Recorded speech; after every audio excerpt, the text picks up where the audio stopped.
మహాగణాధిపతయే నమః. ఐం శ్రీ మహాసరస్వత్యై నమః. శ్రీమాత్రే నమః. సభాయ నమః. సభకు సుమనస్సుతో సునమస్సులు.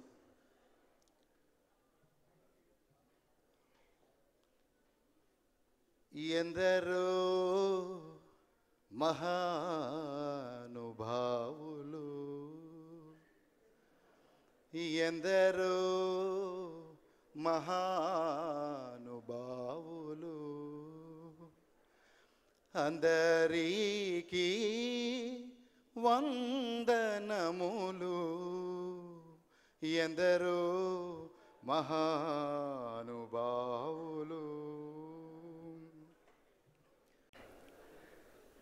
ఈ సమయ బంధనంతో నా మనోబంధనంలో ఉండేటటువంటి ప్రేమానురాగాలు, గౌరవం, ఆప్యాయత, వాత్సల్యం అన్నీ కూడా ఉన్నటువంటి మహోజ్వల శక్తి రూపం నా ముందు సాక్షాత్కరించి కూర్చుంటే మనసు బంధనం నుంచి ఆ ప్రేమను బయటికి రెండు మాటల రూపంలో చెప్పుకోకుండా, ఆ దైవాన్ని స్తుతించకుండా, ప్రార్థించకుండా ఏమని ప్రారంభించగలను నా యొక్క ప్రసంగాన్ని? అటువంటి ఆ వ్యక్తి గురించి, వ్యక్తి అనే కంటే ఒక మహోన్నతమైనటువంటి శక్తి గురించి పెద్దలందరి తాలూకా పర్మిషన్తో ఒక్క నిమిషం మాత్రం ఆ వ్యక్తి గురించి మాట్లాడదలుచుకున్నాను. పరవశింపజేసే మనిషి కంటే పరులను వశం చేసుకునేటటువంటి ఆ మనిషి, రక్తం ఉరకలెత్తించేటట్టు చేయగల ధారణా బ్రహ్మ రాక్షసుడు, అవధాన భగీరథుడు, సాహిత్య బ్రహ్మ, తెలుగు భాషా ప్రావీణ్యంలో మేటి, లేరెవ్వరూ సాటి, రారెవ్వరూ పోటీ. అందుకే ఆయన ప్రవచనాల ఘనాపాటి, ఆయనే మన గరికపాటి. పద్మశ్రీ గరికపాటి నరసింహరావు గారికి వినమ్రపూర్వకంగా అభినందన, చందన, వందన, మందారాలతో స్వాగతం పలుకుతూ వేదికా క్షేత్రం నుండి వినమ్రపూర్వక ముకులిత హస్త నీరాజనాల్ని సమర్పించుకుంటున్నాను. ఒక్క మాట, వారు అంతేవాసి, ప్రవచన ప్రపంచానికి నిత్య పిపాసి, పద కవిత పద్య విశ్లేషణ విరాసి, తెలుగు భాషను అనర్గళంగా తన స్మృతి పదంలో నుంచి చెప్పగల విజ్ఞాన వారాసి, మన అందరి హృదయ నివాసి ఆయనే మన గరికపాటి. వారి రాకతో ఈ సమయం రసమయం అని భావిస్తూ మరి నాకు ఇచ్చినటువంటి బాధ్యతను నిర్వర్తించే విధంగా గగనభువనైక లోకాధ్యక్షుడు, కరుణాకటాక్ష వీక్షాదక్షుడైనటువంటి ఆ కలియుగ వెంకటేశ్వరుడు ప్రత్యక్ష దైవం, ఆ దైవం పేరే శ్రీ వెంకటేశుడు నామధారి అయి పుణ్యదంపతులు శ్రీ కొండబ్బాయి గోదావరమ్మల గర్భవాసన 1964 జూలై 28న జనయించినటువంటి జన సేవకుడు ఆయనే మన జిల్లా గవర్నర్ శ్రీ డాక్టర్ మల్లా వెంకటేశ్వరరావు గారు. మరి జూలై 28 అంటే ఆయన జన్మదినం. ఆయన జన్మదినం మనందరికీ పర్వదినం. శతమానం భవతి శతాయుః పురుష సతేంద్రియే ఆయుష్యేవేంద్రియే ప్రతిదిష్టతి. చిన్నవాడినైనా దీర్ఘాయుషుతో ఉండాలనే పెద్ద మనసుతో ఉన్నటువంటి మనిషిని నేను భావించి ఆయన పట్ల కాస్తంత ఆశీస్సులు అందిస్తూ ఉన్నా. మరి ఆయన బాల్యాభ్యాసాన్ని బీపీఎం పాఠశాలలో, మహారాజా కళాశాలలో పూర్తి చేసుకొని తన అకుంఠిత దీక్ష, దక్షత, యోగ్యత, చతురత, సమర్థతతో తన చిన్ననాటి స్వప్నాన్ని సాకారం చేసుకుంటూ ఆంధ్ర మెడికల్ కళాశాలలో పసికందుల వైద్య నిపుణుడిగా నైపుణ్యం సంపాదించి రంగరాయ మెడికల్ కళాశాలలో మరి తన పసికందుల వైద్య నిపుణుడిగా ఎన్నో సేవలు అందించడానికి సంసిద్ధమై స్వర్ణ పతాకంతో తన పోస్ట్ గ్రాడ్యుయేషన్ పూర్తి చేసుకున్న విద్యా మణిమకుటం 100 పడకల ఆసుపత్రిని నిర్మించి తల్లి బిడ్డల 100 ఏళ్ల జీవితానికి ప్రాణభిక్ష పెడుతున్న వైద్య బ్రహ్మ మన శ్రీ వెంకటేశ్వరుడు. ఇంతింతై ఒటిడింతై మరియు దానింతై నభోవీధి పైనంతై తోయిద మండలాభ్రమున కల్లంతై ప్రభా రాశిపైనంతై చంద్రునికంతయ్యై ధ్రువునిపైనంతై మహర్వాటిపైనంతై సత్య పదోన్నుతండగుచు బ్రహ్మాండంత సమర్థి అయి అన్నట్లు తన నిస్వార్థ వైద్య సేవతో Indian academy of paediatrics IAP, national neonatology forum NNE, national board of examination NEE, diploma of national board DNB వంటి ప్రముఖ శిశు వైద్య సంస్థల చేత గుర్తింపు పొందిన సంస్థగా ఎదిగిన తీరు వారి నిరంతర సేవ పటిమకు దర్పణం. తన వైద్యంతో సేవకు బానిసై సేవాపూరిత భావప్రేరిత పాంచజన్యమై విజయనగర వినయ విధేయుడిగా ఎదిగిన తీరు 2010-11 సంవత్సరంలో రోటరీ క్లబ్ అధ్యక్షునిగా ఎన్నుకొని తన అధ్యక్షతన ఎన్నో రక్తదాన శిబిరాలను ఏర్పరిచి అనేక సేవా కార్యక్రమాలను చేస్తూ దానితో తృప్తి చెందక తెలుగు మహాకవి సినీ రచయిత ఆరుద్ర గారు ఒక పాటలు ఇలా చెప్తారు, ఇచ్చుటలో ఉన్న హాయి వేరెచ్చటను లేనే లేదని అని. అలాగే సి నారాయణ రెడ్డి గారు కూడా ఒక పాట రాస్తూ పరుల కోసం పాటుపడని నరుడి బ్రతుకు ఎందుకని అని చెప్తారు. అట్లా తను ఎన్నో కార్యక్రమాలు చేస్తున్నా దానితో తృప్తి చెందక మరి తనకు తానుగా ఏదైనా చేయాలి అని 63 సార్లు రక్తదానం చేసి అభాగ్యుల శరణార్థుల గుండె చప్పుడై నిలిచిన హృదయ నివాసి మన శ్రీ వెంకటేశ్వరుడు. గోల్డెన్ ప్రెసిడెంట్గా అవార్డు, సర్వీస్ అబౌవ్ సెల్ఫ్ అనే అవార్డుతో పాటు సుమారు 24 అవార్డులతో సత్కారం ఆయన నిస్వార్థ సేవకు తార్కాణం. అంతేకాక రోటరీలోనే అత్యంత గౌరవంగా భావించే Paul Harris fellow, Paul Harris society మెంబర్గా గుర్తింపు పొంది బెనిఫాక్టర్గా, 4th లెవెల్ మేజర్ డోనార్గా, ఎండోమెంట్ డోనార్గా తన దాన గుణాన్ని చాటుకున్న కవచ కుండధారి మరి దానకర్ణుడు మన వెంకటేశ్వరుడు.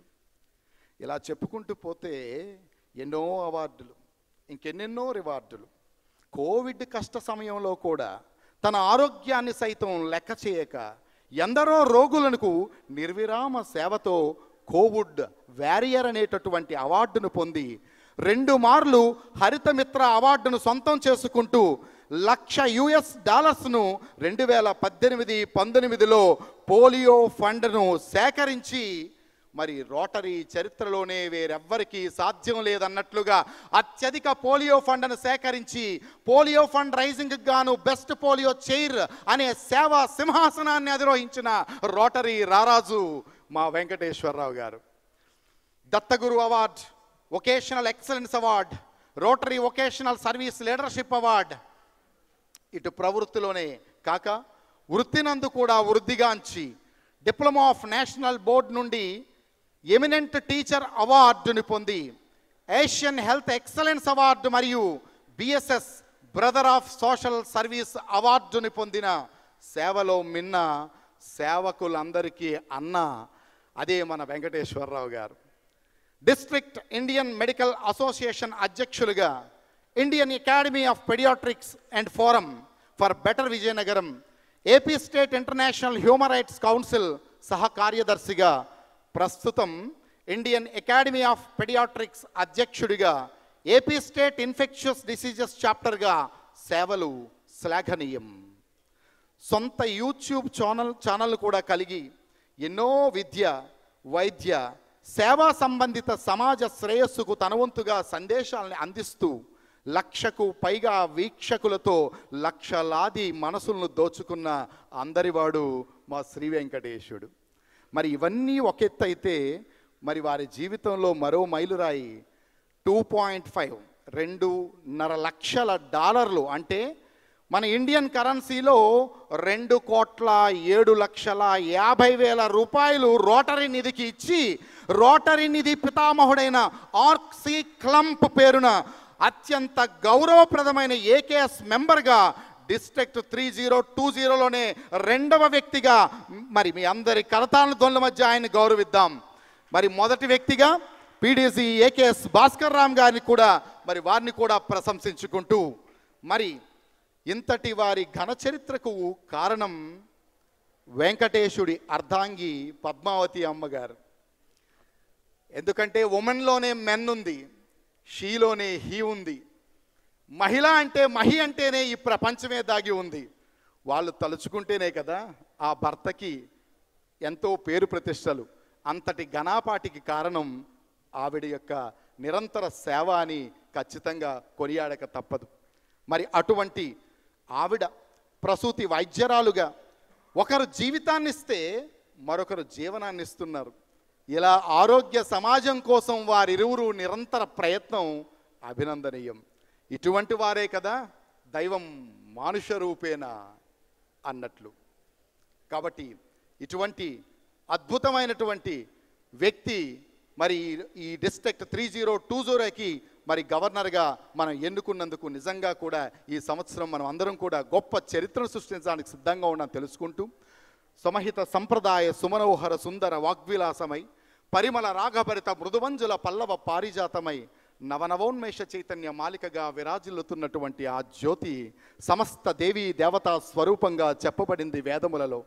శ్రీ మహాసరస్వతి మధుర మంజుల మనోజ్ఞ సుస్వర సుశ్రావ్య పవిత్ర వీణా నికోణమై శ్రీ మహాగణాధిపతి విఘ్నేశ్వర విస్కృత విహార హేరంభమై రక్ష రక్ష దక్ష దాక్షాయిని దివ్య కృపా కటాక్ష వీక్షణ ప్రసరణమై గరుడారూఢ విడంబిత శ్యామల కోమల గాత్ర విశూదయ సముద్రమై పరిడమిల్లుతున్నటువంటి ఆ జ్యోతి అఖండ జ్యోతిగా దివ్య జ్యోతిగా సేవాజ్యోతిగా మనందరి మధ్య వెలుగొందాలని మరొక్కసారి సవినయంగా కోరుకుంటూ ఈ అవకాశాన్ని వేదికపై అందించిన పెద్దలందరికీ మరొకసారి ధన్యవాద సోమాలికలను తెలియజేసుకుంటున్నాను. నమస్తే.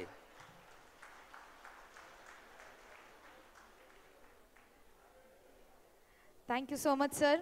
నిజంగా ఎన్ని అద్భుతాలు చేసిన వ్యక్తి తన స్వయం మాటల ద్వారా మనం అందరూ కూడా ఇన్స్పైర్ అవడానికి సిద్ధంగా ఉన్నాము.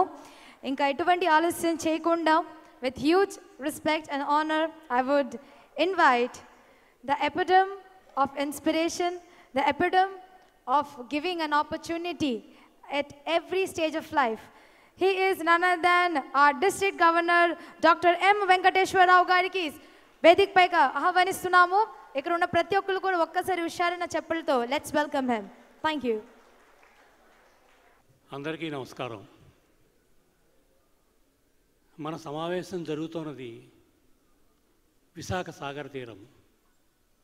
ఈనాటి మన ముఖ్య అతిథి సాగరఘోష అనే ఆధునిక మహాకావ్యాన్ని రాసిన ఒక పెద్ద అయింది. సాగరం అంటే యుగ యుగాల మానవ జీవిత గమనానికి ప్రత్యక్ష సాక్షి. ఆదిమ మానవుని ఆటవిక దశ నుంచి ఆధునిక మానవుని అంతరిక్ష యానం వరకు వివిధ దశలలో మానవ పరిణామ చిత్రాలని కడలి తన గర్భంలో దాచుకుంది, నిక్షిప్తం చేసింది. ఈ దశల్లో గొప్ప సంస్కృతి నాగరికతల వైభవాన్ని చూసింది ఆ సముద్రం. సంగీత సాహిత్యాది వివిధ కళారూపాల వికాసము చూసింది. మహాసామ్రాజ్య నిర్మాణము, ఉత్థాన పతనాలు, ప్రపంచ యుద్ధాల విధ్వంసము చూసింది. అదే ఎప్పుడూ నిరంతరము సముద్రం చేసే ఘోష. ఆనందం కలిగినప్పుడు అలల గళంతో వినిపించింది, ఆక్రోశం కలిగినప్పుడు కన్నీటి గుండెతో వినిపించింది. అయితే ఆ భాషను అర్థం చేసుకోవడానికి చెవులు ఉండాలి, హృదయం ఉండాలి, వినే చెవులు ఉండాలి. అటువంటి చెవులు హృదయం ఉన్న మన గరిగిపాటి నరసింహారావు గారు 1116 పద్యాలతో సాగరఘోష అనేటువంటి ఒక మహాకావ్యాన్ని రాశారు. రాయడం వరకే అయితే చాలామంది రాశారు కదా అనుకోవచ్చు, కానీ ఆ రాసిన 1116 పద్యాలని ఏకధాటిగా 8 గంటల సమయంలో ఆయన ధారణ అంటే అప్పచెప్పడం చేశారు. ఇది ప్రపంచ రికార్డు.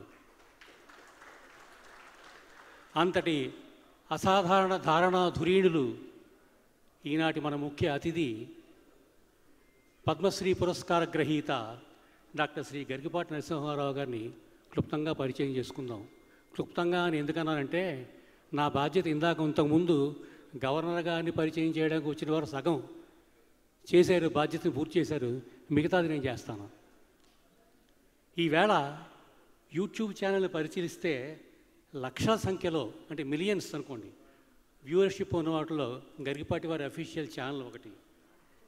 ఇంకా ఇళ్లల్లో, గుళ్ళల్లో, అంగళ్ళల్లో, ఆఫీసుల్లో, రైళ్లల్లో, బస్సుల్లో ఎక్కడ చూసినా ఎవరో ఒకరు వీరి ఉపన్యాసం వినడం నేను చూస్తూనే ఉన్నాను. చెప్పే విషయంతో పాటు సమకాలీన సమాజంపై చమత్కారంగా విసురులు, కుండబద్దలు కొట్టినట్టు వాస్తవాలు మాట్లాడగలిగిన సత్తా, వారి గొంతులోని గాంభీర్యం శ్రోతలను విపరీతంగా ఆకర్షిస్తాయి. అయితే వారి ప్రసంగాలు కేవలం ఉపన్యాసాలు మాత్రం కాదు, తన మాటలని వెలుతురు కిరణాలతో సమాజానికి సుగతిని చూపించే చైతన్యపూరిత ప్రవచనాలవి. విద్య అనేది తాను తెలుసుకోవడం అయితే దాన్ని 10 మందికి పంచడం సంస్కారం అన్నారు పెద్దలు. అటువంటి సంస్కారం నిండుగా ఉన్న మన గరికపాటి వారు పుట్టినది 14/9/1958. జన్మస్థలం పశ్చిమ గోదావరి జిల్లాలోని బోడపాడు. తల్లిదండ్రులు శ్రీమతి వెంకటరమణమ్మ, శ్రీ వెంకట సూర్యనారాయణ గారులు. చదువు ఎంఏ, పిహెచ్డి, ఎంఫిల్. ఎంఫిల్లో యూనివర్సిటీ ఫస్ట్ వచ్చి 2 స్వర్ణ పథకాలు అప్పటి ముఖ్యమంత్రి ఎన్టీ రామారావు గారి దగ్గర నుంచి వీరు అందుకోవడం జరిగింది. అవధానిగా పుట్టింది 1992వ సంవత్సరం మా కాకినాడలో. అది మొదలు సుమారు 300 పైగా అష్టావధానాలు, అర్ధశత, శత, ద్విశత మహాసహస్రావధానాలతో అవిశ్రాంతంగా ఆయన ప్రయాణం సాగుతూనే ఉంది. వారి ప్రతిభ కేవలం అవధానం చేయడంలో కాదు, చివరన పద్యాలన్నీ ధారణ చేయడంలో ఉంది. అలా సహస్రావధానం పద్యాలన్నీ ఏకదాటిగా మహాధారణ చేసి ధారణా బ్రహ్మరాక్షసుడు అనే బిరుదు ఆయన పొందారు. వీరికి లెక్కలేని సత్కారాలు, సన్మానాలు, బిరుదు ప్రదానాలు జరిగాయి. బహుశా అవన్నీ ధారణ చేసి ఆయనే మనకి చెప్పాలి. భగవాన్ సత్యసాయిబాబా వారి దగ్గర నుంచి సువర్ణ హారం బహూకరణ, కాకినాడ, విశాఖపట్నం మొదలైన చోట్ల సువర్ణ కంకణాలు, భీమవరం వెదురుపాకల్లో కనకాభిషేకం, ముత్యాల కిరీటంతో సన్మానం, బెంగళూరులో గండపేరండం, నరసారావుపేటలో రథంలో ఊరేగింపు, గుర్రబండి కట్టి, ఇవన్నీ మచ్చుకు కొన్ని. ఇక వీరు ఏ ఏ దేశాలు తిరిగారో అనేటువంటి ఆ దేశాల పేర్లు చెప్పడం కంటే, ప్రపంచంలో ప్రముఖంగా తెలుగువారు ఏ ఏ దేశాల్లో ఉన్నారో అన్ని దేశాలు చుట్టూ వచ్చారు, వారి వాణిని వినిపించారు. వీరి భార్య శ్రీమతి శారద, వీరి పిల్లలు శ్రీశ్రీ, గురజాడ ఇప్పుడు ప్రొఫెసర్గా సెంట్రల్ యూనివర్సిటీలో ఉన్నారు తెలుగులో. తండ్రి బాటలోని ఈ ప్రవచనాలు నడుస్తూ నరసింహ కోనగా తయారవుతున్నారు.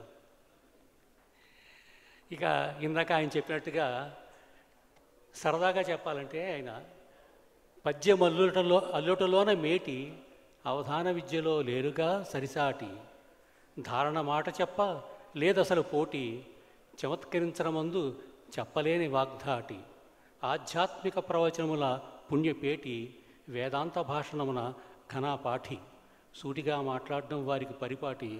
ఆయన ఎవరో కాదు, మన గరికపాటి.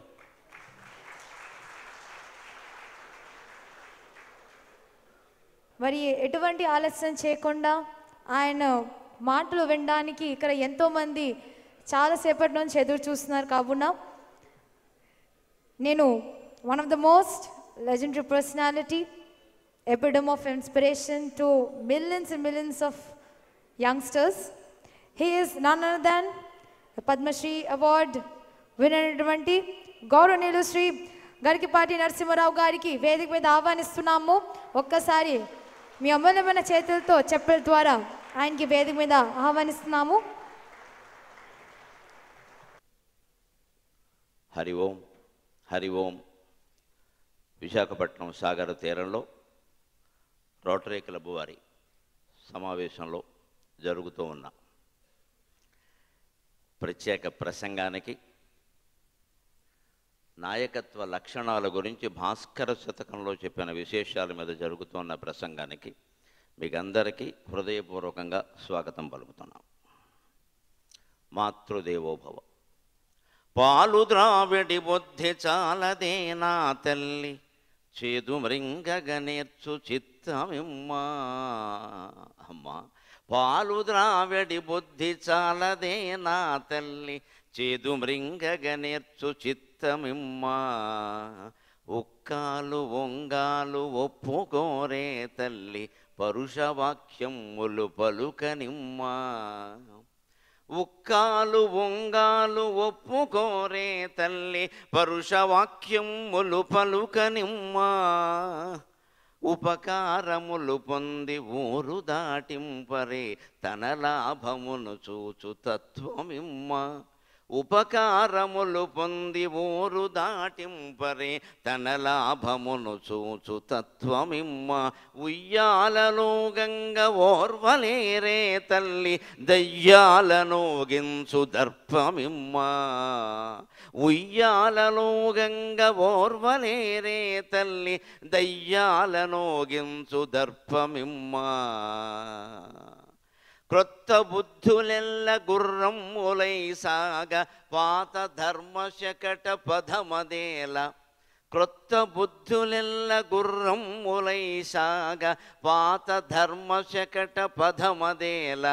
మొండి మనసునిచ్చి గండాలు దాటించి, మొండి మనసునిచ్చి గండాలు దాటించి, నిలువ నీవే తల్లి నిత్యమల్లి, నన్నిలువ నీవే తల్లి నిత్యమల్లి. కాలం కాలం అని మనం చాలామంది మాట్లాడుతూ ఉంటాం. కాలం ఆకాశంలో ఉండదు, కాలం ఏ భగవంతుడి చేతుల్లోనూ లేదు. కాలం మన మనస్సులో ఉంది.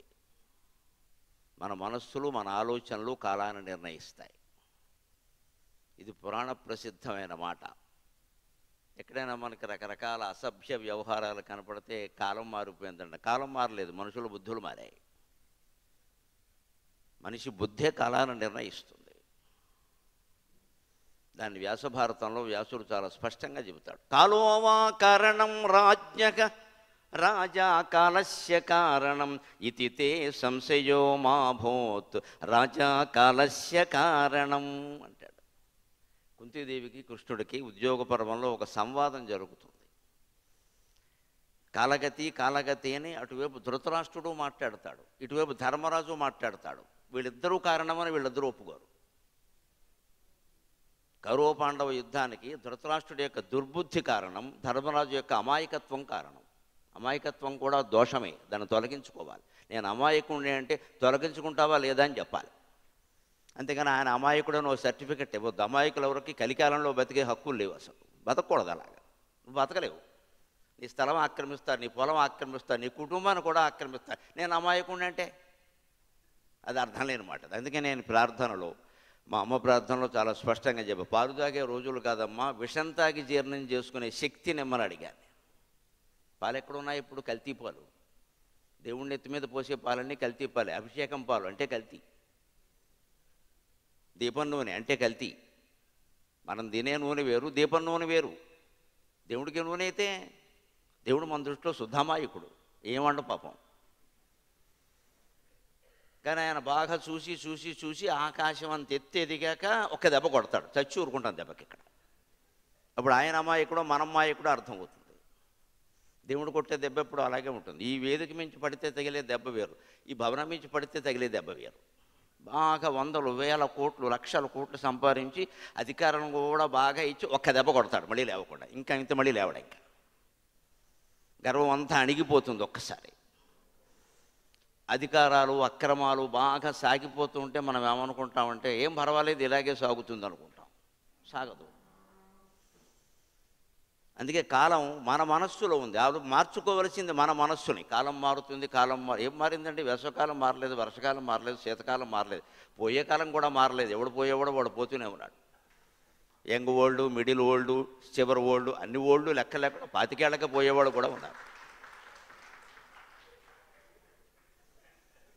నువ్వు ఎన్ని ఓల్డ్ ఉన్నా వాడు చాలా ఓల్డ్. యమధర్మరాజు మన అందరికంటే ఓల్డ్, మన అందరికంటే యంగ్ కూడాను. ఒక క్షణం ఆగడం. ఈ లోపు ఏం చేశామనేదే మనకి ముఖ్యం.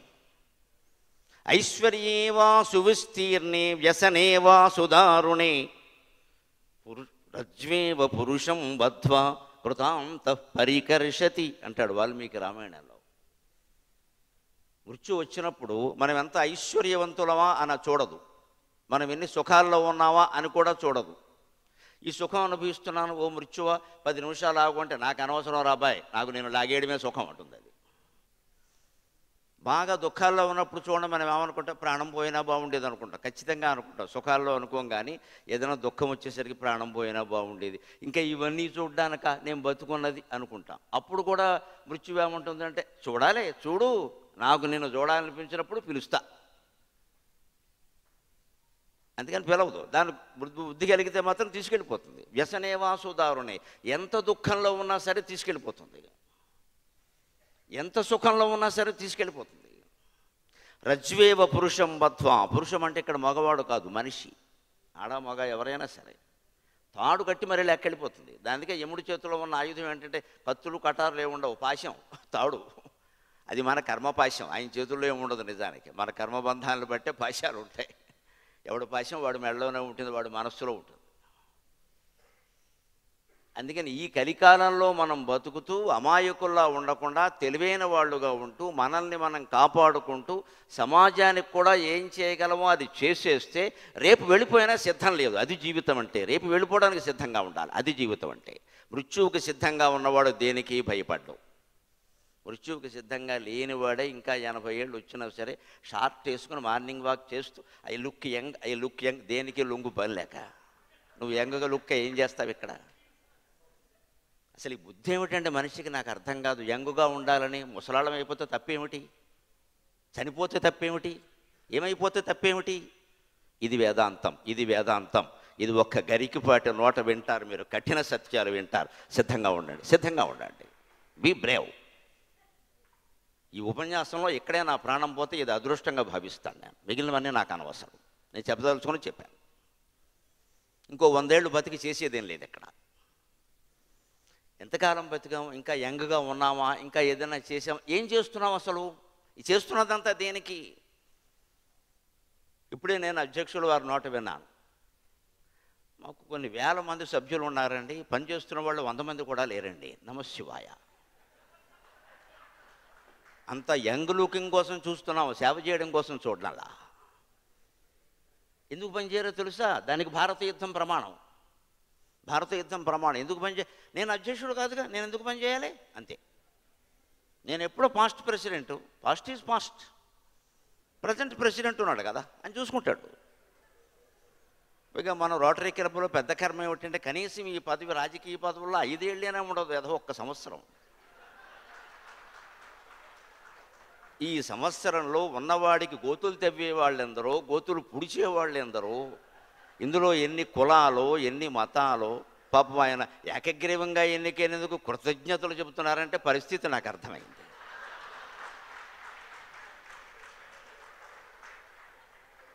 ఒక చిన్న సేవా సంస్థలో ఏకగ్రీవంగా ఎన్నుకోలేకపోతున్నాము అంటే ఆ మహానుభావుడు దీన్ని పెట్టింది దండగమ్మ. నన్ను మీరేమన్నా సరే, దండగా ఏకగ్రీవంగానే ఎన్నుకోవాలి. మీరు చేస్తున్న సేవ కదా, సేవకు పోటీ పడాలి, అధ్యక్ష పదవికి పోటీ పడడం ఏంటి? అంటే మనలో బాగా పేరుకుపోయింది ఇగో, అహం. నేనుండగా జరగాలి. గరికపాటి వారు వచ్చినా నేనుండగా రావాలి. నీ తర్వాత వస్తాడు, నీకంటే ముందు అసలు రానే రాడు. ఏంటట? ఈ నేను అనేది పోతే తప్ప సేవా సంస్థలు ఏవీ నడవండి. నాకు నిజం మాట్లాడడం అలవాటు. మళ్ళీ మీరు పిలిచినా పిలవకపోయినా మంచిదే, నాకు నిజం మాట్లాడడం అలవాటు. కానీ నా జాతకం ఏమిటో నాకు తెలియదు. ఎంత కఠినంగా మాట్లాడుతుంటే రోజు పిలుస్తున్నారు. ఎందుకో తెలుసా? దానికి కారణం నేను చెబుతా. నా మీద ప్రేమ కాదు, మీ మీద ప్రేమ కాదు. సత్యం అంటే అంతేనమ్మా, సత్యం అంటే అంతే. అది నిన్ను కదిలిస్తుంది. నువ్వు ఒప్పుకున్నా ఒప్పుకోకపోయినా సత్యం నిన్ను వేటాడుతుంది. ఇది నిజమే కదా, ఎందుకు ఒప్పుకోవు అని నిలదీస్తుంది. నీ మనస్సును నిలదీస్తుంది. నేను చేసే ప్రసంగం గంటం పోవు, కానీ జీవితాంతం నా ప్రసంగం నేను నిలదీస్తుంది. నాకు ఆ నమ్మకం ఉంది ఖచ్చితంగా. ఎందుకు ఆలోచిస్తున్నావు, ఏం చేస్తున్నావు? ఈ ప్రశ్న మనకి మనం వేసుకోవాలి. ఒక గరికిపాటి, ఒక చాగంటి ఎవరూ శాశ్వతం కాదండి. ఏదో మాకు భగవంతుడు ఒక అవకాశం ఇచ్చాడు. ఇవాళ గొప్ప అదృష్టం ఏమిటంటే కాఫీ హోటల్ ముందు ఆగినా సరే కాఫీ హోటల్ మేనేజర్ కాదు, కప్పులు గడిగేవాడు కూడా వచ్చి దండం పెట్టి నేను వింటున్నానండి అంటున్నాడు. నా ఒళ్ళు పులకిస్తుంది, నిజంగా నా ఒళ్ళు పులకిస్తుంది. మేనేజర్లు, పెద్దవాళ్ళు, పండితులు వినడం పెద్ద విషయం కాదు. కప్పులు కడుక్కునేవాడు అతను వచ్చి దండం పెట్టడానికి కూడా సంకోచిస్తూ, ముట్టుకుంటే ఏమంటారో అని భయపడుతూ దగ్గరికి వచ్చి అయ్యా నేను వింటున్నానండి అంటాడు. నాకు నిజంగా వ్యాసుడో వాల్మీకో విన్నంత ఆనందం అవుతుంది నాకు వాడు చెబుతుంటే. ఖచ్చితంగా నేను చెబుతుంటే వీళ్ళు వింటున్నారా? ఇప్పుడు చెప్పండి, మనిషి జీవన విధానం ఎక్కడుంది? నీ మనసులో ఉంది. నీ మనసు మార్చుకుంటే ఈ క్షణం స్వర్గం ఇక్కడికి తీసుకురావచ్చు. కృతయుగం ఈ 5 నిమిషాల్లో వస్తుంది, ఎక్కువ సమయం అక్కర్లేదు దీనికి. కలియుగం అంటే 4,32,000, 8,60,000 ఈ కబుర్లు చెప్పుకుని ఏడుస్తూ కూర్చోక్కల. నువ్వు అనుకుంటే నీ జీవితంలో కృతయుగం ఇప్పుడు వస్తుంది, ఇప్పుడు రాంది ఎప్పుడూ రాదు. ఇక్కడ లేనిది ఎక్కడా లేదు. ఏదైనా ఇప్పుడే వస్తుంది, ఏదైనా ఇక్కడే వస్తుంది. అంత స్థిర నిశ్చయంతో ముందుకెళ్ళాలి. ఇవాళ పాత అధ్యక్షులందరికీ ఎందుకు సన్మానాలు చేస్తున్నారు ప్రత్యేకంగా అంటే, ఊరికే ఏదో మొమెంటో ఏదో ఇవ్వగానే మమ్మల్ని గుర్తించారండి అని వెళ్ళిపోవడం కాదు ఇక్కడ. అయ్యా మీరు లేకపోయినా సరే మీరు చేసే పనులు చేయండి అని మీకు చెప్పడానికి. మీరు అధ్యక్షులుగా లేకపోయినా సరే మీరు చేసే పనులు చేయండి, మానేయకండి. ఎందుకంటే ఈ వ్యాధి, మనం పదవిలో లేకపోతే పని చేయకపోవడం అనే వ్యాధి ఉంది. ఇప్పటిది కాదండి, పూర్వం నుంచి ఉంది. మీకు భారత యుద్ధం 18 రోజుల యుద్ధము చదివితే ఆశ్చర్యంగా ఉంటుంది. మా పండితులు కూడా దాన్ని చదవరు. ఎంతసేపు విరాట పర్వం, ఉద్యోగ పర్వం, ఆది పర్వం, వెంకట్రావు పర్వం, అనవసరం అవన్నీ. భారత సారాంశం అంతా 18 రోజుల యుద్ధంలో ఉంది. అందులో ఒక్కరోజు ఓపుకుంటే చదవండి, 14వ రోజు యుద్ధంలో ఉంది మొత్తం. 13వ రోజు సాయంత్రం అభిమన్యుడు చనిపోయాక 14వ రోజు అర్జునుడు చాలా తీవ్ర యుద్ధం చేస్తాడు. ఒక్క రోజులో 3 లక్షల మందిని చంపాడు. 3 లక్షల మందిని ఊచకోతే పైగా చెప్పి చంపాడు. సాయంత్రం సూర్యాస్తమయమయ్యేలోగా నా కొడుకు మరణానికి కారణమైన సైంధవుణ్ణి నేను చంపి తీరతా, మీకు దమ్ముంటే కాపాడుకోండి అన్నాడు. దుర్యోధనుడు వాడికి చుట్టూ పద్మవ్యూహం పెట్టి, చక్రవ్యూహం పెట్టి, మధ్యలో వాడిని పెట్టి 3 లక్షల మందిని అడ్డం పెట్టాడు. 3 లక్షల మంది ఊచకోత అయిపోయారు. సాయంత్రానికి సైంధవుడు చనిపోయాడు. అర్జునుడి వల్ల కాదమ్మా, పరమాత్మ దయ వల్ల, కృష్ణ పరమాత్మ దయ వల్ల చనిపోయాడు. అర్జునుడి నిమిత్తం మాత్రం. కృష్ణుడు చక్రం అడ్డేయకపోతే సూర్యాస్తమయం అయిపోయేది. అర్జునుడు అగ్నిప్రవేశం చేసి ఉండేవాడు. భారత కథ మరో రకంగా ఉండేది. అంటే ఖచ్చితంగా నువ్వు ధర్మానికి కట్టుబడితే ఎవరు కాపాడినా ఎవరు కాపాడకపోయినా భగవంతుడు నేను కాపాడుతాడు. ఆ నమ్మకంతో ఉండాలి మనమంతా. మన పదవులు, మన పీఠాలు ఇవేవి శాశ్వతం కాదు. ఆ యుద్ధం మొత్తం చదువుతుంటే నాకేమనిపించిందంటే, భీష్ముడు సేనాధిపతిగా ఉన్న కాలంలో ద్రోణాచార్యులు సరిగ్గా యుద్ధం చేయాల. ధనుస్సు తీసుకుని ఆవుదాం కొబ్బరి నూనె రాసుకుంటూ కూర్చున్నాడు. బాణాలకి అరగ తీసుకుని చేయలా. చేస్తే ద్రోణాచార్యుల కాలంలో 5 రోజుల్లో చనిపోయిన ద్రౌపదుడు, విరాటుడు వీళ్ళందరూ అప్పుడే చచ్చిపోయేవాళ్ళు. చేయలా. ఎందుకు చేయలా? ఒకటే లెక్క, భీష్ముడు కదా, మనం చేస్తే ఆయనకి పేరు వస్తుంది. ఎందుకు వచ్చిన గొడవ? మనకి రాదు కదా, భీష్ముడికి వస్తుంది. ఇదే ఆలోచన. ఇంకా విచిత్రం, కర్ణుడు మహావీరుడు అంటాడు కదా. 2 రోజులు, 16వ రోజు 17వ రోజు కర్ణుడి నాయకత్వంలో యుద్ధం జరిగింది. అప్పుడు చేసినంత యుద్ధం ద్రోణ పర్వంలో కూడా కర్ణుడు చేయలే. ఎందుకంటే ఎందుకు వచ్చింది? మనం కాదు కదా. I'm not the leader, I'm not the president, I'm past president. Present president చూసుకుంటాడు కదా. ఎందుకంటే పీడీజీ అంటే 2 అర్థాలు ఉంటాయి. పాస్ట్ డిస్ట్రిక్ట్గా ఉన్నారు, ప్రజెంట్ డిస్ట్రిక్ట్గా ఉన్నారు, 2 పీడీజీయే. మనందరిలోనూ వ్యాపించింది ఇదండి. అందుకే నాకు మా కాకినాడ టిక్కు గారు, ఇది పాస్ట్ అధ్యక్షులు, గడచిన అధ్యక్షుల సభ అండి, వాళ్ళంతా అంత యాక్టివ్గా లేరు, చురుగ్గా లేరు, ఏమిటో వదిలేస్తున్నారు అంటే, నేను పెడతానండి, చురకలందరికీ పెడతాను. భారత కాలం నాటి నుంచి ఉందండి ఈ వ్యాధి. ఒకే ఒక కౌరవ సైన్యం, పైగా వీళ్ళ సైన్యం పాండవుల కంటే ఎక్కువ. వాళ్ళది 7 లక్షలు అయితే వీళ్ళది 11 లక్షలు.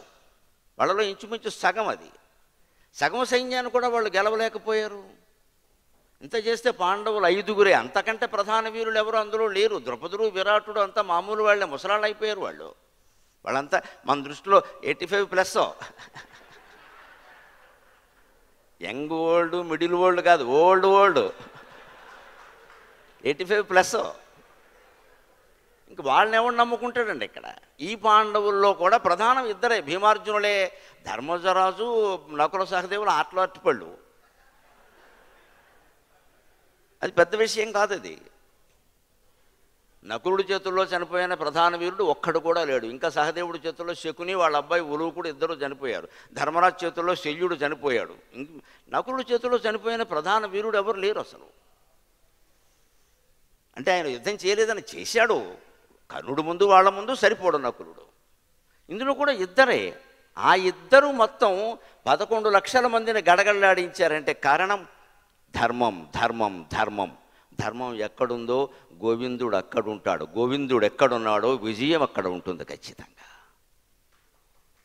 ఇంత ఆలోచించండి దయచేసి. పాత అధ్యక్షులు, ఇప్పుడు అధ్యక్షులు, రాబోయే అధ్యక్షులు అందరూ ఆలోచించండి. కృష్ణుడికి ఏ పదవి లేదు. గుర్రాల గుగ్గిళ్ళు పెట్టడం, గోమార్లు తోమడం, స్నానం చేయించడం సారథ్యం. ఆయన పాస్ట్ ప్రెసిడెంట్ కాదు, ప్రస్తుతం ప్రెసిడెంట్ కాదు, ఏ ప్రెసిడెంటు కాదు. ఒట్టి పెసరట్టు ఉప్మా అది కూడా పెట్టలేదు ఈ అర్జునుడు ఆయనకి. కనీసం అయ్యాక బావా టిఫిన్ చేసావా? లేదు, దా వెళ్ళిపోదాం అంతే. ఆయన టిఫిన్ ఆయన చేసుకుని వచ్చాడు పాపం. ఆయనకి ఏం కర్మ? ఆయన యాదవ వంశంలో, సుక్షత్రియ వంశంలో పుట్టాడు ఆయన. అది గొప్ప వంశం అది.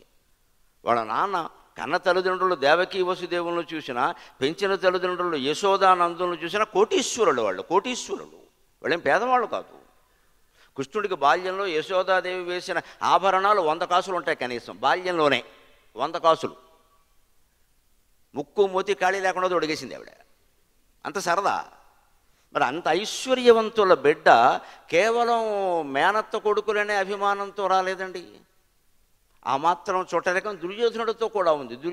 అర్జునుడు చెల్లెల మొగుడైతే, పోనీ మేనత్త కొడుకైతే, దుర్యోధనుడు వియ్యంకుడు, కృష్ణుడికి స్వయంగా వియ్యంకుడు. కృష్ణుడు కుమారుడు సాంబుడికి దుర్యోధనుడు కుమార్తె లక్షణ అనే అమ్మాయినిచ్చి లక్షణంగా పెళ్లి చేశారు.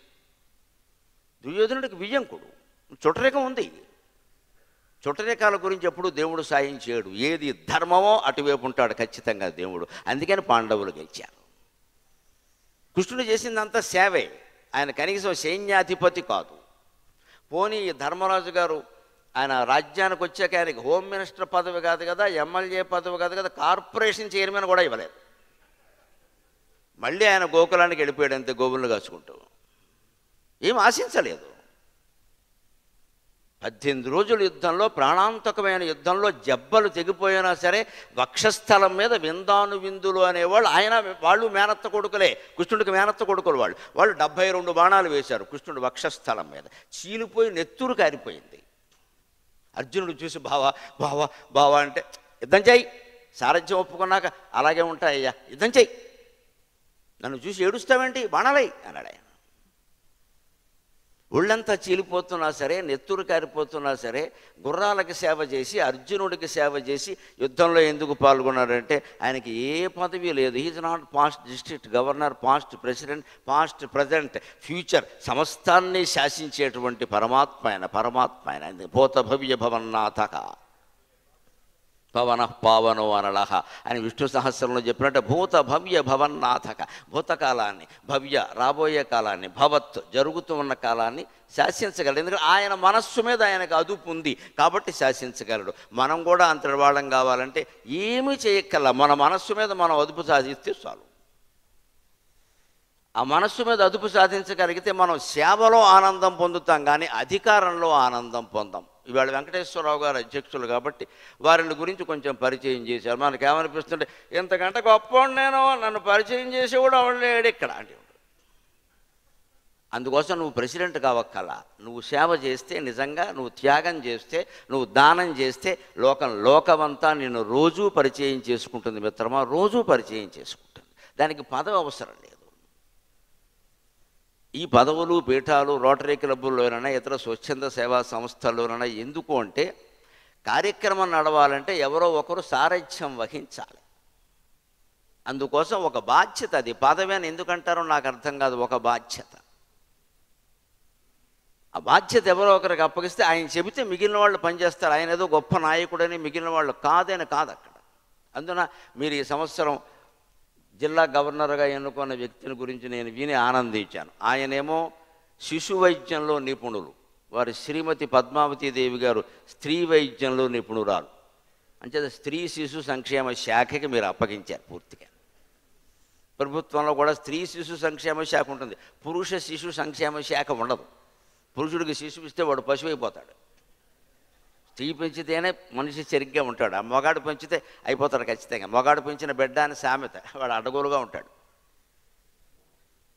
అది కాదు వాడు జీవనం. అందుకని ఒక అదృష్టవశాత్తు ఈవేళ మనకి స్త్రీ వైద్యానికి సంబంధించిన ఆవిడ, శిశు వైద్యానికి సంబంధించిన ఆయన, దంపతులైన వాళ్ళు ఈ నాయకత్వ బాధ్యతలు స్వీకరించారు. స్త్రీలు శిశువుల్ని ఎంత బాగా చూస్తారో ఈ సంవత్సరం అంతా ఈ 3, 30, 20 శాఖను వారంత బాగా చూస్తారు. మనం ఏం కంగారు పడకల ఆనందంగా వారిని అభినందించవచ్చు. అందులో షష్ఠి పూర్తి కూడా 60 ఏళ్ళు నిండాయి. అందుకని నేను ప్రత్యేకంగా అభినందనలు తెలియజేస్తున్నాను. రేపు పద్మావతీ దేవి గారి షష్ఠి పూర్తి కూడా చేయండి బాగా.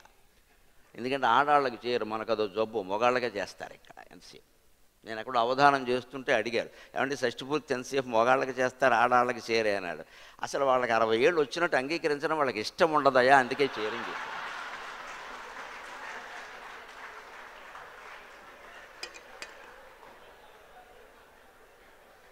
నువ్వు షష్ఠి పూర్తి చేయకపోయినా మంచిదే, కానీ నాకు 60 అని చెప్పామంటే చంపేస్తానంటారు బాబు. నేను ఇంకా 40 కింద కనపడదామని ప్రయత్నం చేస్తున్నా, నువ్వు షష్ఠి పూర్తి చేస్తే నా బతుకేం కావాలి ఇక్కడ?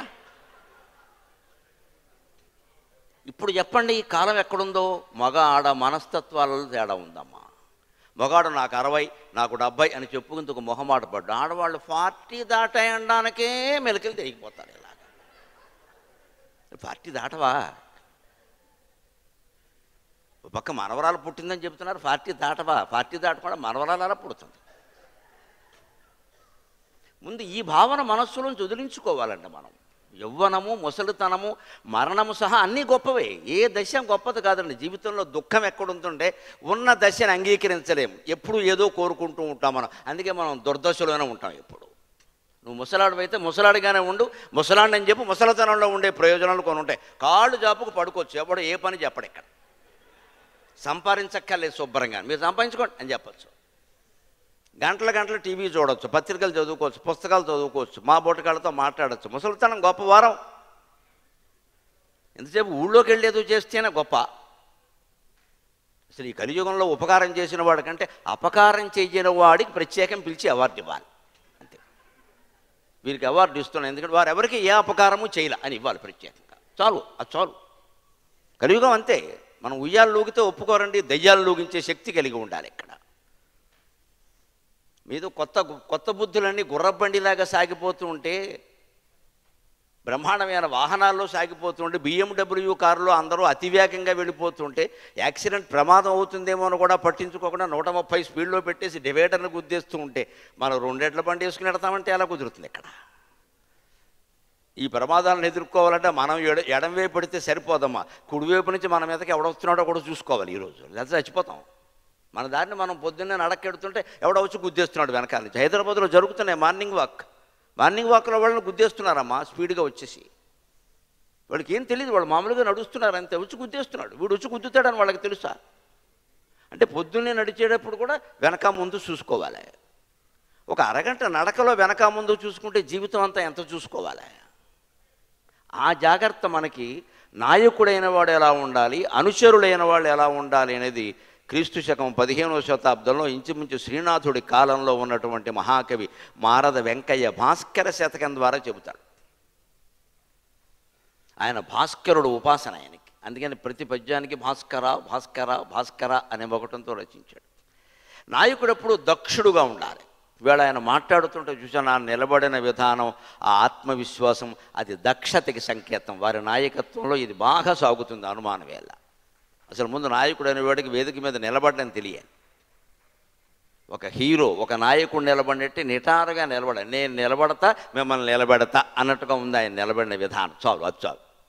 దక్షుడు లేని ఇంటికి పదార్థము వేరొక చోట నుండి వేలక్షలు వచ్చినే నిజు పలాయనమైచను కలగాదు ప్రత్యక్షమో వాగులున్ వరదలన్నీయు వచ్చిన నీరు నిల్చునే అక్షయమైన గండి తెగినట్టి తటాకములోన భాస్కరా.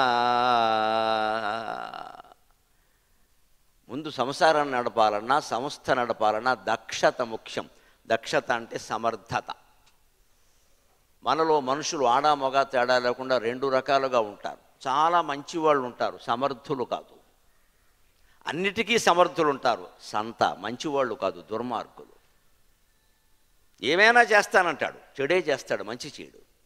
అంటే వాడికి మంచితనం లేదు, సమర్థత ఉంది, మోస్ట్ ఎఫిషియెంట్, చాలా చేస్తాడు, కానీ ఆలోచన మంచిది కాదు.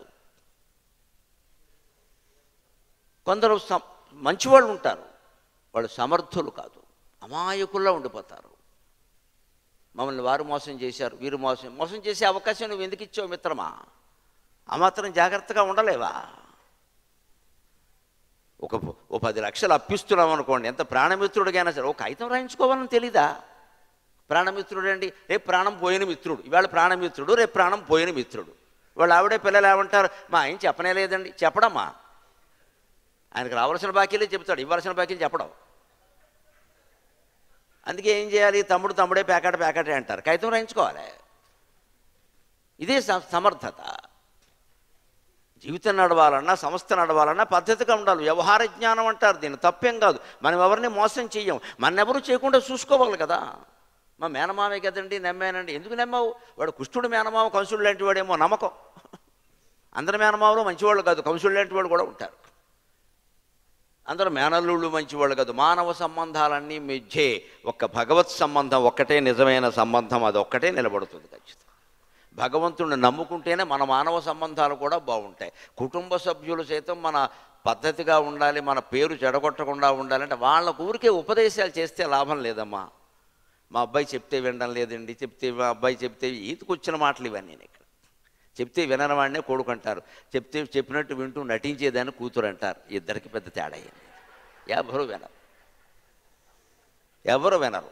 ఇది వీడు మగాడు కాబట్టి వీడు చంపేస్తున్నాడు ఇక్కడ, ఓ ముసలాయన అంటాడు ఇక్కడ. అమ్మాయి ఎలా కదా, డాడీ ఓకే అని బయటికి వెళ్ళి జుట్టు పీకే. ఎందుకంటే దానికి 20 ఏళ్ళు దాటే దాన్ని ఎవడో తగులుకున్నాడు అక్కడ. ఎందుకు వచ్చిన కూడా వాడికి 10 లక్షలు పంపిస్తుంది, ఇంట్లో వాళ్ళకి ఏమీ ఇయ్యదు. ఇదంతా వయస్సు ఆకర్షణలండి, ఇవి సహజం. మీరు దాన్ని తీసేస్తారా పక్కకి? వీళ్ళందరూ మన అధీనంలో కాదండి. ధర్మంగా ఉండాలి అంటే నిత్యం భగవత్ ప్రార్థన చేయాలి. పరమేశ్వర, నా బాధ్యత నేను చేస్తున్నాను. ఒక సంస్థకి నేను అధ్యక్షుడిని కావచ్చు, ఒక కళాశాలకి ప్రిన్సిపాల్ని కావచ్చు, ఒక కుటుంబంలో యజమానిని కావచ్చు. కానీ అంతా నేను అనుకున్నట్టు జరగాలని ఏం లేదు కదా, నా బాధ్యత నేను చేస్తున్నాను. నాకు నీ అనుగ్రహం కావాలి అంటే అర్జునుడిని కృష్ణుడు కాపాడినట్టే మన సంసారాల్ని, మన సంస్థల్ని మొత్తం పరమాత్మ కాపాడతాడు, అనుమానమే లేదు. ప్రార్థన అంత గొప్పది. అలాంటి దక్షుడు లేకపోతే ఏమవుతుందంటే పదార్థము వేరొక చోట నుండి 1000 లక్షలు వచ్చిన, వేరే చోట నుంచి ఎన్ని లక్షలు డొనేషన్స్ విరాళాల రూపంలో కోట్లు వచ్చి పడినా సరే ఉండవు. పలాయనమైచను కళ్ళగాదు ప్రత్యక్షము. ఇది అబద్ధం కాదు అబ్బాయి, నిజమని చెబుతున్నాడు. దానికి ఉదాహరణ చెబుతాడు. ఈ భాస్కర శతకంలో గొప్పతనం ఏమిటంటే ఒక అంశం ముందు చెప్పి దానికి ఉదాహరణ చెబుతాడు. లోకంలో చూసుకోండి కావాలంటే అంట, వాగులున్ వరదలన్నీయు వచ్చిన నీరు నిల్చునే అక్షయమైన గండి తెగినట్టి తటాకములోన భాస్కర. ఒక పెద్ద చెరువు ఉంది. పూర్వం పెద్ద పెద్ద చెరువులు ఉండేవి తెలంగాణలో. పాకాల చెరువు, రామప్ప చెరువు, ఇలా ఇక్కడ చాలా సముద్రాలే, చెరువులు కావు, సముద్రాలు నిజానికి. సముద్రవంత చెరువు. అందులో కురిసిన వానంతా నిల ఉండేది. ఇప్పుడు చెరువులన్నీ ఆక్రమించేశారు, బిల్డింగ్లు కట్టేశారు, అపార్ట్మెంట్లు కట్టేశారు. ఎక్కడ చెరువులు లేవు, కనీసం కుంటలు కూడా లేవు. చెరువు దాటే చలమ కూడా లేదు ఇప్పుడు. అందుకే మన దౌర్భాగ్యం. సమయంలో వానలు కురవో, వేరే సమయంలో కురుస్తాయి. నీరు నిల్వ ఉంచుకునే విధానం లేదు ఈవేళ. మనమేదో ఊరికే ఇంకుడు గుంటాన్ని తవ్వుకుని కూర్చుంటే ఉపయోగం ఏంటంటే, చెరువులు, కాలువలు, నదులు నాశనమయ్యాక నీ ఇంకుడు గుంటలో పడే నీరెంత, అందులో ఇంకేదంతా, నువ్వు బయటికి లాగేదంత. నువ్వురికి అది నీ సంతృప్తి, అది అక్కడ అది మాత్రం పూర్తిగా ఉంటుంది. ఓ గుంట పెట్టి దాన్ని ఏదో డొల్ల చేసి మనం చూశాను మా అపార్ట్మెంట్ ముందు చేస్తుంటే, అబ్బో 3 రోజులు పట్టింది దానికి. అందులో 2 లీటర్లు నీళ్లు పడతాయి, అంతకంటే పట్టవు. దానికి మళ్ళీ ఏదో మూసేసి దాన్ని మళ్ళీ గొట్టాలు పెట్టారు, దోమలు వెళ్ళడానికి పనికొస్తుంది, అదేం కాదు అది. ఇది ఇంకోటి గుంట అంటే ఏమవుతుంది? విశాలమైన చెరువులన్నీ నాశనం చేసుకున్న పూర్వం అవి ఉండేవి. ఆ చెరువు గొప్పదే, అది అక్షయమైన నీరు, ఎంత నీరు వచ్చినా అది భరిస్తుంది. వాగులను వరదలన్నీ వచ్చి చేరిన, వాగంటే నది కాదు, కాలవ కాదు, కాలవ కంటే చాలా చిన్నది, కానీ కాలవలాగే ఇలాగ దీర్ఘ చతురస్రాకారంలో ప్రవహిస్తుంది, వాగు అంటారు. ఇంకొంచెం చిన్నది ఇలా వంక తిరిగితే వంక అంటారు. వాగులు నదులు అన్ని వంకలు చేరినా సరే భరిస్తుంది చెరువు. ఎంతవరకు? గండి పడనంత వరకు భరిస్తుంది. గండి పడిందంటే మొత్తం పోయినట్టే. చెరువు గండి పడితే ఇంకేముందండి? సమర్థుడైన నాయకుడు ఒక సంస్థకి లేకపోతే ఆ సంస్థకి గండి పడుతుంది, మొత్తం వచ్చిన కోట్లన్నీ ఎటుపోతాయో తెలియదు. ఇవాళ సమర్థుడైన నాయకుడిని ఎంచుకున్నారు మీరు, మీ సంస్థ బ్రహ్మాండంగా ఉంటుంది, అనుమానమే లేదు. నేను సమర్థత కావలసింది. అవసరమైతే నేనే ఇస్తా, నేనే చేస్తా, నేను చూసుకుంటా అని. ఒక్క నాయకుడి వల్లే అంత జరగదు. ఆయనకి కూడా ఉండేవాళ్ళు చాలామంది ఉండాలి. అందుకే ఆ పాత అధ్యక్షులను వారు కాదు, నేను కూడా చెబుతున్నా, అందరూ సహకరించండి, సేవలో ఆనందం పొందండి. నాకెందుకని ఆలోచించకుండా తెచ్చి, అందుకోసమే పిలిచారు ఇవన్నీ. మీకు చెక్కమొక్క చేతిలో పెట్టి పంపిద్దామని కాదు. ఇక్కడ నన్ను గుర్తించారు. అసలు గుర్తింపు అనేది పెద్ద వ్యాధి అండి. ఈ వ్యాధి మానుకోవాలి మనం. ఎవడో గుర్తించేది ఏమిటండి? మనం గుర్తించుకోలేమా? ఒకరెవరో గుర్తించి మేకతోలు కప్పాలా మనకు శాలువా? ఇక్కడ అది పెద్ద విషయమా? నిజమైంది ఎప్పుడైనా సరే మీరు ఎంతో కాలంగా మీ సొమ్ము మీరే ఖర్చు పెట్టుకుని సేవ చేస్తున్నారు కదా, మీకేం జీతనాతాలు ఏమి ఉండవు కదండి. ఇందులో మీ ఎక్కడెక్కడో రకరకాల వ్యాపారాలు, వైద్యమో ఇంజనీరింగో మరోటో ఉపాధ్యాయులో ఏదో ఒకటి చేసుకుని సంపాదించుకున్నదాన్ని ఇందులో పెడుతున్నారు మీరు. అంతేగాని ఇందులోంచి మీకేం ఇయ్యరు కదా. ఇది కేవలం సర్వీస్, పూర్తి సేవ. అప్పుడు మన సంతృప్తి అంతా సేవలోనే ఉండాలి, అధికారంలో ఎందుకు ఉంటుంది? అటువంటిప్పుడు ఎన్నికలు ఎందుకు జరుగుతాయి? అనవసరపు ఖర్చు. ఎన్నికలు లేని స్థితికి రోటరీ సంస్థ వెళ్ళాలి అని నేను భగవంతుని ప్రార్థిస్తున్నా. ఒక్కటి, ఎప్పుడు ఎన్నిక జరపాల్సి వచ్చినా ఒకరెవరో అంతకు ముందు వారు ఏదో ఒక పేరు ప్రకటిస్తారు, జై కొట్టయ్య, అంతే. ఇంకా అవసరం లేదు, పోటీ పడాల్సిన పనే లేదు. ఎప్పుడు ఆయన ఏమన్నారంటే మా గుర్తింపు వద్దా, ఈ గుర్తింపు అన్నమాట గోమ్మ కొట్టి పంపేయాలి బయటికి. ఏంటి గుర్తింపు? నువ్వు సేవ చేస్తున్నావు కదయ్యా, సేవలో ఎందుకు ఆనందం పొందలేకపోతున్నావు? కుచేలుడికి కృష్ణుడు సమస్త సంపదలు ఇచ్చాడు, ఇంద్రభవనాన్ని ఇచ్చాడు. ఆశ్చర్యం ఏమిటో తెలుసా? ఇచ్చినట్టు చెప్పలేదు. కుచేలుడు కృష్ణుడి దగ్గరికి వస్తే ఆయన తీసి ఇంకా ఆయనకేం ఇవ్వకపోగా పెద్ద మర్యాద చేశాడు. మా కుచేలుడు కాదు, అష్టభార్యలు ఆశ్చర్యపోయారు. వెండి పళ్ళెం పెట్టాడు, బంగారపు కలశంతో నీళ్లు దమ్మన్నాడు రుక్మిణీదేవిని. కుచేలుడు పాదాలు గడిగాడు.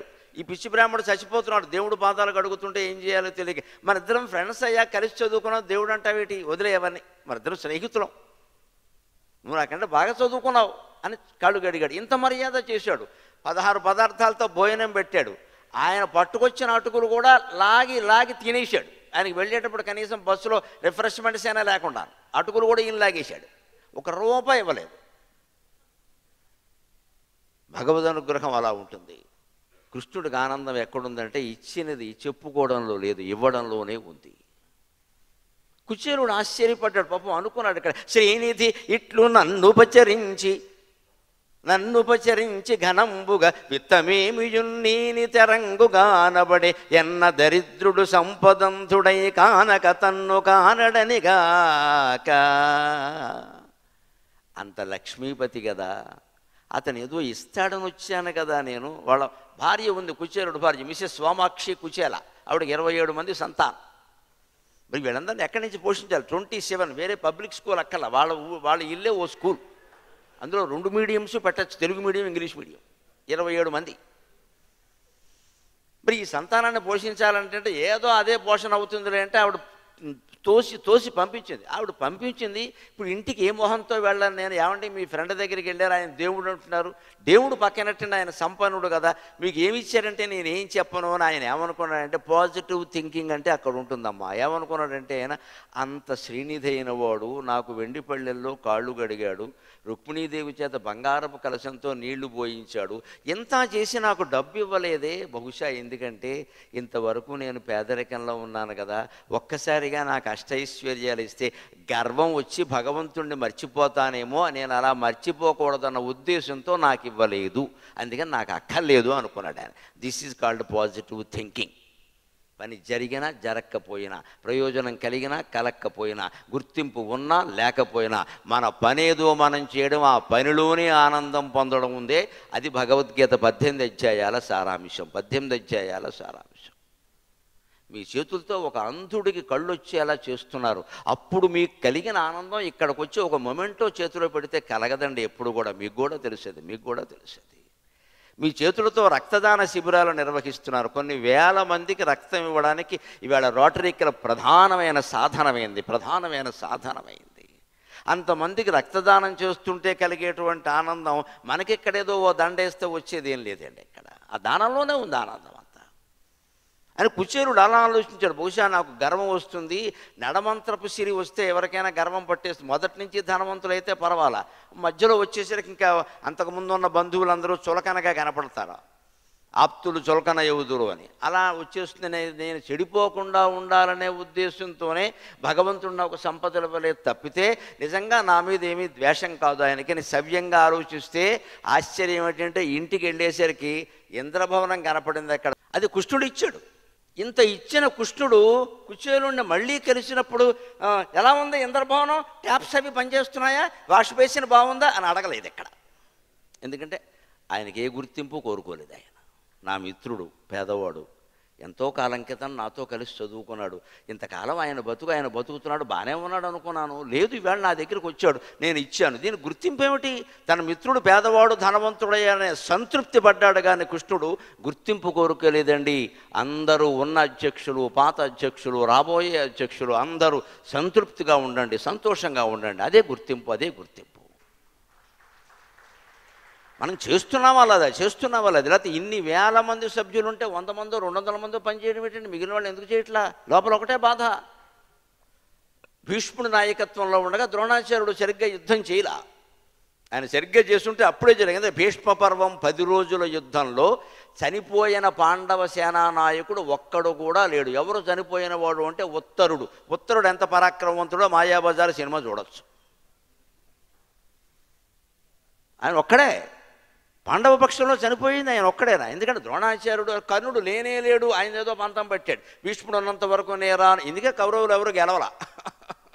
ఇదే లీడర్షిప్ అంటే ఆ ఉన్నాయనకి అందరూ సహకరించేలా ఉండాలి. కానీ ఇందులో వీళ్ళు పంతాలు పట్టు క్యాస్ట్ ఫీలింగ్ కూడా పెట్టుకున్నారు. ద్రోణాచార్యుడికి అశ్వత్థామకి క్యాస్ట్ ఫీలింగ్. కర్ణుడు అంటే వాళ్ళకి పడదు,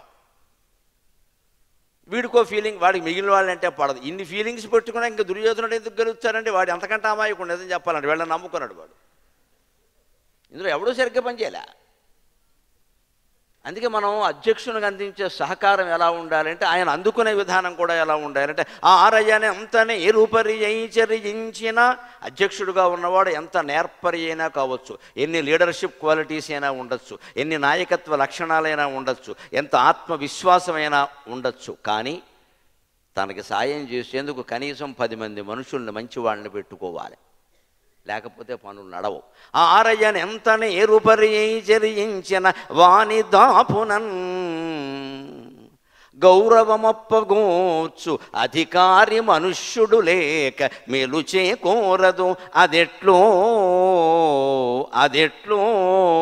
హత్తుగనగోడునే చూడ 16 వన్నె బంగారములోననైన వెలిగారము గోడకయున్న భాస్కరా. నాయకుడు 16 వన్నెల బంగారం లాంటి వాడు కావచ్చు, 24 క్యారెట్ల బంగారం పనికిరాదండి. బంగారం 24 క్యారెట్ల బంగారం రేటు వేసినప్పుడు కింద చూడండి అమ్మా, 22 క్యారెట్లు వేరే వేస్తారు ఆర్నమెంట్ బంగారం అని. ఎందుకంటే బంగారం ఆభరణంగా మారాలంటే వెలిగారం కలపాలి, కొంత వెలిగారం అని అదో ద్రవ్యం. అది కలపకపోతే ఆభరణం మీరు చేయలేరు, ఎక్కడికక్కడ విరిగిపోతుంది, ముక్కలు ముక్కలైపోతుంది. అది కలపాలి కొంత, అందులో రాగి కలపాలి, రాగి కలపదంటే కుదరదండి అది. అందుకే ఏం చెప్తున్నాడు, 16 వన్నెల బంగారం లాంటి నాయకుడు కావచ్చు, ఆరయ్యను ఎంత నేరుపరియించిన ఎంత నేర్పరైనా కావచ్చు అధ్యక్షుడు నాయకుడు, వాని దాపునన్ గౌరవమప్పగూర్చు అధికారి మనుష్యుడు లేక. గౌరవం, సంస్థకి గౌరవాన్ని పెంచేటువంటి అధికారులు, ఉపకారం చేసే బుద్ధి కలిగిన వాళ్ళు 4-5 ఉండాలి కనీసం. మీకు ఎందుకండి వెంకటేశ్వరరావు గారు, మీరు నడిపించండి, మేము ఉన్నాం కదా, పెద్ద ప్రాజెక్టు తలపెట్టండి అంటే ఒక్కోసారి అధ్యక్షుడికి అనిపిస్తుంది మనం చేయగలమా చెప్పేయచ్చు, వేదిక మీద చెప్పేయచ్చు, దానికి ఏముంది, మనం చేయగలమా, ఎందుకు వచ్చింది ఇది, మనకంటే పెద్దవాళ్ళు పూర్వం చాలామంది ఉన్నారు, వాళ్ళు చేయలేకపోయారు అని అనిపిస్తుంది. వెంటనే ఈ పక్క వాళ్ళు, ఇప్పుడు ఈ పాస్ట్ అధ్యక్షులు పాత మేము ఉన్నామండి, మేము ఎక్కడికి పోయామనుకుంటున్నారు మీరు, మాకు పదవితో నిమిత్తం ఏంటి, చేయండి, మేము చేద్దాం, సంస్థకు పేరు రావాలి, మేము ఉన్నాం కదా, మేము చూసుకుంటాం, పెట్టండి, మా ఊరు సంగతి నేను చూసుకుంటా, మా జిల్లా నేను చూసుకుంటా అని అనగలిగితే ఎన్ని కార్యక్రమాలైనా చేయొచ్చండి. ఒక్క రోటరీ సంస్థే ప్రపంచంలో ఉండేటువంటి రకరకాల భౌతిక సమస్యల్ని పరిష్కారం చేయొచ్చు, అనుమానం ఎల్ల. ఆ మహానుభావుడు జీవితాన్ని అంకితం చేసింది ఈ ఉద్దేశంతో. ఏదో మనం ధనవంతులం అంతా కలిసి విందులు వినోదాలు చేసుకుని 4 కేరింతలు కొట్టుకుని వెళ్ళిపోవడానికి కాదు, ఇక్కడ దేశానికి మేలు జరగాలి కదా. 16 వన్నె బంగారములోనైన వెలిగారము కూడకయున్న భాస్కర హత్తు కొనగూడునే. నగలు చేయాలంటే రకరకాల దుద్దులు చెక్కాలి, ఈ నగిషీలన్నీ చెక్కాలి, దానికి వెలిగారం కలపకుండా ఇలా చెక్కడం సాధ్యం కాదమ్మా. ఒట్టి బంగారాన్ని ఎవరు చెక్కలేరు, కష్టం అది. అంతటి 16 వన్నెల 16 క్యారెట్ 16 వన్నెల బంగారం అంటే 16 కళలు చంద్రుడికి. క్యారెట్లు అయితే 24 క్యారెట్లు, కానీ మన తెలుగు మాట ఏమిటంటే 24 క్యారెట్లు అనడానికి 16 వన్నెల బంగారం అంటారు. 16 వన్నెలు ఎక్కడవి, చంద్రుడికి 16 కళలు, 15 కదా, పూర్ణముతో కలిపినా 15 కదండి. మరి 16వ కళ ఎక్కడిది, అమావాస్య నుంచి మొదలు పెట్టాలి లెక్క పెట్టేటప్పుడు. అమావాస్య నాడు కూడా కళ ఉంటుంది, కానీ మనకు కనపడదు. ఎక్కడ ఉంటుంది అది, నిత్య షోడశికారూప శ్రీకంఠార్థ శరీరిణి లలితా సహస్రంలో చెబుతారు. అమ్మవారి శిరస్సు మీద ఉండే చంద్రకళని నిత్యా కళ అంటారు. షోడశికారూప అది 16వ కళ, అది శ్రీకంఠ అర్ధశరీరిణి శివునిలో సగం. అది అమావాస్య నాడు మొత్తం జీవకళ అంతా నిత్యాకళలో ఉంటుంది. ప్రపంచంలో జీవకళ తక్కువగా ఉంటుంది. అందుకే నమస్కారం పెట్టి కోరుతున్నా, మాంసాహారం తినే అలవాటు ఉన్నవారని మానేయమని నేను చెప్పలేను, కానీ కనీసం అమావాస్య నాడు మానేయండి. అమావాస్య నాడు మాంసం తినకండి, మాంసం కొనకండి. అమావాస్య నాడు ప్రతి జీవిలోనూ శక్తి తక్కువగా ఉంటుంది, మనిషిలో కూడా. అందుకే అమావాస్య నాడు ఏదో ఇంట్లో పనులు చేసుకుని ఉంటారు తప్పితే ప్రత్యేకించి పెద్ద పెద్ద కార్యక్రమాలు పెట్టుకుని ప్రయాణాలు కూడా అమావాస్య నడిచారు. నీకు ఇంకేం దొరకలేదా, గొడ్డ అమావాస్య దొరికిందా అంటారు. ఎందుకంటే అది అశుభం అని కాదు, అక్కడ దీపావళి అమావాస్య. అశుభం ఎలా అవుతుంది, అమావాస్య పండుగలు చాలా ఉన్నాయి మనకి. పొలాల అమావాస్య శుభం, అది ఎన్నో అమావాస్య, మహాలయ అమావాస్య శుభం. అది అమావాస్యలో శుభాలు ఉన్నాయి, కానీ జీవశక్తి తక్కువగా ఉంటుంది, ప్రయాణాలకి పనికిరాదు, శుభకార్యాలకి పనికిరాదు. శుభకార్యం అంటే ఇంట్లో బోళ్ళు హడావిడి. నువ్వు అమావాస్య నాడు జీవశక్తి తక్కువగా ఉంటుంది, ఎలా చేస్తావు, అవి 2 సార్లు తిరిగేసరికి పడిపోతావు, నీరసం వచ్చి. అమావాస్య నాడు ప్రతి జీవి సన్నగా, జీవశక్తి తక్కువ. అందుకే ఆ రోజు చంపితే తొందరగా చచ్చిపోతుంది అది. అందుకని ఆ రోజుకి వాటికి ప్రాణం కాపాడుకునే అవకాశం ఇవ్వండి అని చెప్పడానికి ప్రాచీన ధర్మశాస్త్రంలో అమావాస్య నాడు మాంసాహారం నిషేధం చేశారు. దాన్ని పాటించి ఇప్పుడు మనకు కూడా ఏం కష్టం కాదు, నెలకొక్క రోజు అంతే కదా. అది కలిపితే 16 కళ్ళు, చంద్రుల్లో 16 ఉంటాయి. అందుకే పొన్నమి నాడు 16 కళలతో వెలుగొందుతాడు. ఆ పొన్నమి నాడు 16 కళలతో ఉండే చంద్రుని చూడండి, బంగారం ఆ రంగులో ఉంటుంది, మేలిం బంగారం, పూర్తి పసుపు కాదండి, తెలుపు పసుపు కలిపిన రంగు. తెలుపు పసుపు కలిపిన రంగు, దాన్ని హల్లకం అంటారు. కలువ పువ్వుల్లో ఒక రకం ఆ రకంగా ఉంటుంది, దాన్ని సంస్కృతంలో హల్లకం అంటారు. ఆ వర్ణంలో ఉంటుంది బంగారం. 16 వన్నె బంగారానికి కూడా వెలిగారం ఉండాలి కదా. అలాగే ఎంత సమర్థుడైన నాయకుడు ఉన్నా పక్కన ఆయనకి సాయం చేసేవాళ్ళు కూడా ఉండాలండి, లేకపోతే ఎలాగాన. ఒక్కొక్క నాయకుడు ఉంటాడు, ఆయనకి ఏమనిపిస్తుందంటే నేను చూసుకోగలను, మీరెందుకు అంటే, ఇప్పుడు ఇందాక వీళ్ళకేదో పేరు రాదు కదా అని వీళ్ళు చెయ్యరు అన్నామే. ఒక నాయకుడి లక్షణం ఎలా ఉంటుందంటే, మనం ఎవరినో పిలిచి సాయం అడిగితే వాడికి పేరు వస్తుంది, మనకి రాదు. మనం ఒక్కళ్ళమే చేసాం, ఆయన కాబట్టి చేశాడు అనిపించుకోవాలనే ఈగో, అహంకారం కొంతమందికి ఉంటుంది. అది కూడా పనికిరాదని చెబుతున్నాడు భాస్కర శతకంలో. నలుగురిని కూడగట్టుకుని కలుపుకొని వెళ్ళవలసిందే. ఎలాగా? తెలియని కార్యమెల్ల కడతీర్చుటకు ఒక్క వివేకి చేకొనన్ వలయు. తెలియని కార్యమెల్ల కడతీర్చుటకు ఒక్క వివేకి చేకొనన్ వలయు. అది వివేకి చేకొనన్ వలయు. ప్రయోజనమంజమేమియుంగలుగదు వివేకి చేకొనన్ వలయు. అటైన దిద్దుకొనవచ్చు ప్రయోజనమంజమేమియుంగలుగదు. పాలమందు తిలకం విడునప్పుడు చేతనద్దమున్గలిగిన. పాలమందు తిలకం విడునప్పుడు చేతనద్దమున్గలిగిన. చక్కజేసుగొనుగాదె నరుండది జోచి భాస్కరా.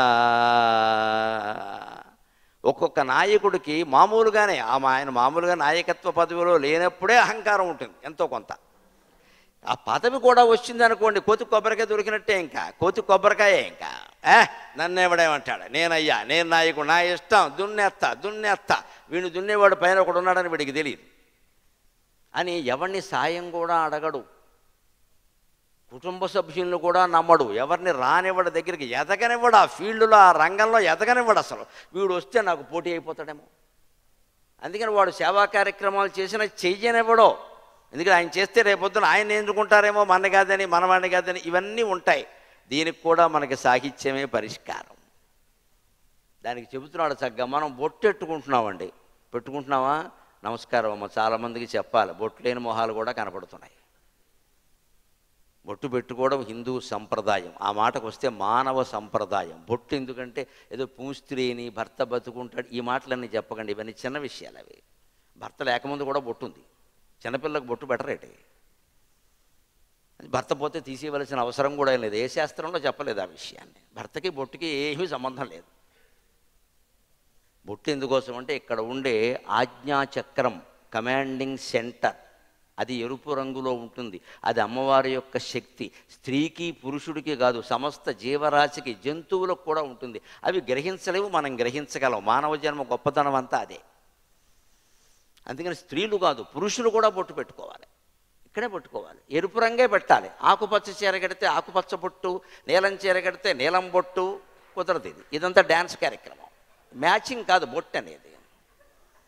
మ్యాచింగ్ కాదు అది. అందులో గొప్ప ఆధ్యాత్మిక రహస్యం ఉంది. నువ్వు ఏ చీర కట్టినా నేను ఎర్రబొట్టే పెట్టాలి, లేకపోతే బొట్టే దండక తీసేయి. దాని ఉద్దేశం ఏమిటంటే ఆజ్ఞాచక్రం. ఆజ్ఞ అంటే కమాండ్, మెదడుకు సంబంధించిన కేంద్రం ఇక్కడ ఉంటుందండి. ఇక్కడ ఉండదో, ఇక్కడ ఉంటుంది. ఆ కేంద్రం అమ్మవారి రంగు. అది అరుణారుణ కౌసుంభ వస్త్ర భాస్వత్ కటీతటి. ఎర్రని రంగులో మెరిసిపోయే చీర కట్టుకున్న తల్లి నీకు నమస్కారం అన్నాడు లలితా సహస్రంలో వ్యాస మహర్షి. అమ్మవారు ఎర్ర చీర కట్టుకోవడం ఏంటి? వాళ్ళ ఆయన తెల్ల చీరలు కొండా, లేకపోతే ఈవిడు కొనుక్కోలేదా? వాళ్ళ ఆయన ఏం కొంటాడో? భిక్షాటం చేసుకునేవాడు శివుడు. హిమోత్పర్వతం కుమార్తె. నాన్నగారికి ఫోన్ చేస్తే పెద్ద చీర కంపెనీ పంపిస్తాడు ఆయన. ఆవిడ చేయదు, ఎర్ర చీరే కట్టుకుంటుంది. ఎందుకని? సృష్టి రజోగుణం. రజస్వలైన తర్వాతనే కదా పిల్లలు పుట్టేది. రజోగుణమే సృష్టికి మూలం. రజోగుణం రంగు ఎరుపు, సత్వగుణం రంగు తెలుపు, తమోగుణం రంగు నలుపు. అందుకని సృష్టి ప్రారంభం చేసేటప్పుడు అమ్మవారు లక్ష్మీదేవిలాగా ఎర్రని చీర కట్టుకొని ఉంటుంది.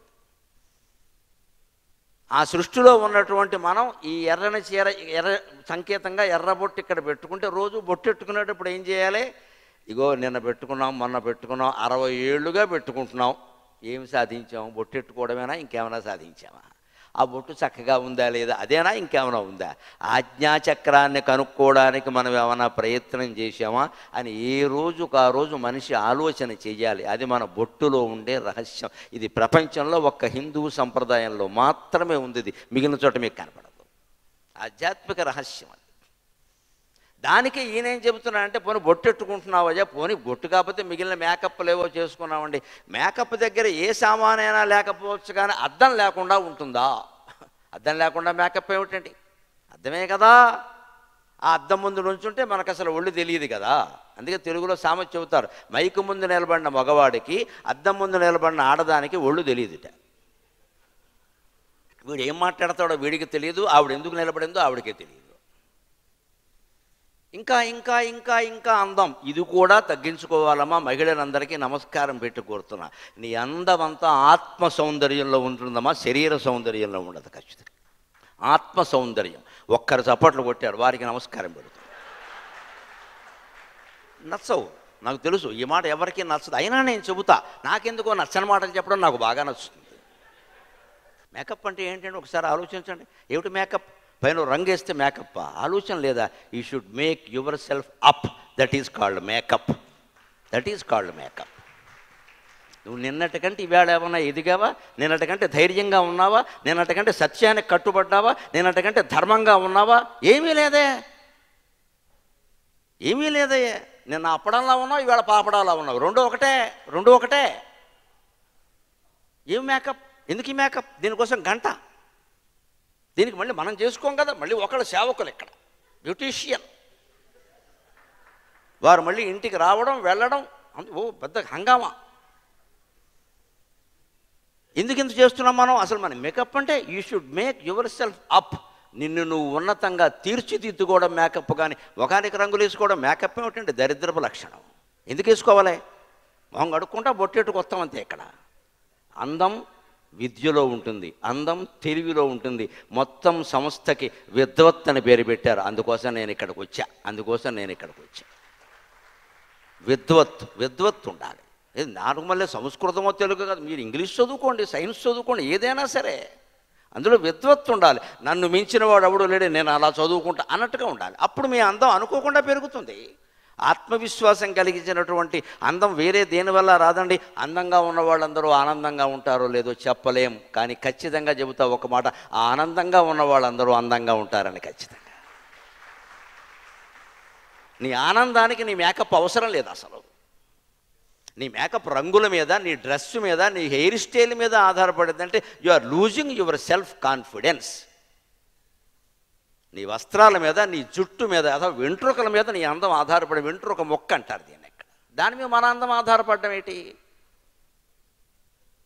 మన ఆత్మవిశ్వాసం మీద ఆధారపడాలి, పరమాత్మ మీద మనకుండే విశ్వాసం మీద ఆధారపడాలి. మన ధైర్యం, మనం సమాజానికి చేసే సేవ, అసలు మన జీవితాన్ని మనం తీర్చిదిద్దుకునే విధానం, దాని మీద ఆధారపడాలి. అప్పుడు ఖచ్చితంగా ఆనందంగానే ఉంటామండి, అందంగానే ఉంటాం. అందం వల్ల ఆనందం రాదు, కానీ ఆనందం వల్ల అందం వస్తుంది ఖచ్చితంగా. అదే భగవద్ ఆధ్యాత్మిక గ్రంథాలు కూడా చదవగలిగితే మామూలు అందం రాదమ్మా, బ్రహ్మ తేజస్సు వస్తుంది. వర్చస్సు అంటారు దాన్ని. వాడు 80 ఏళ్ళు వచ్చినా కూడా అందంగానే ఉంటాడు. 80 ఏళ్ళు వచ్చినా ఆ తేజస్సు వేరు.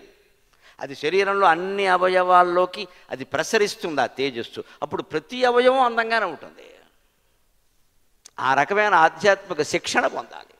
అందుకని బొట్టు పెట్టుకుంటున్నావు, నువ్వు ఎంత పెద్ద మగాడివైనా, ఆడదానివైనా, ఎంత జమీందారిని స్త్రీవైనా, తిలకం బొట్టు దిద్దుకోవాలంటే చేతిలో అద్దం ఉండాలా వద్దా?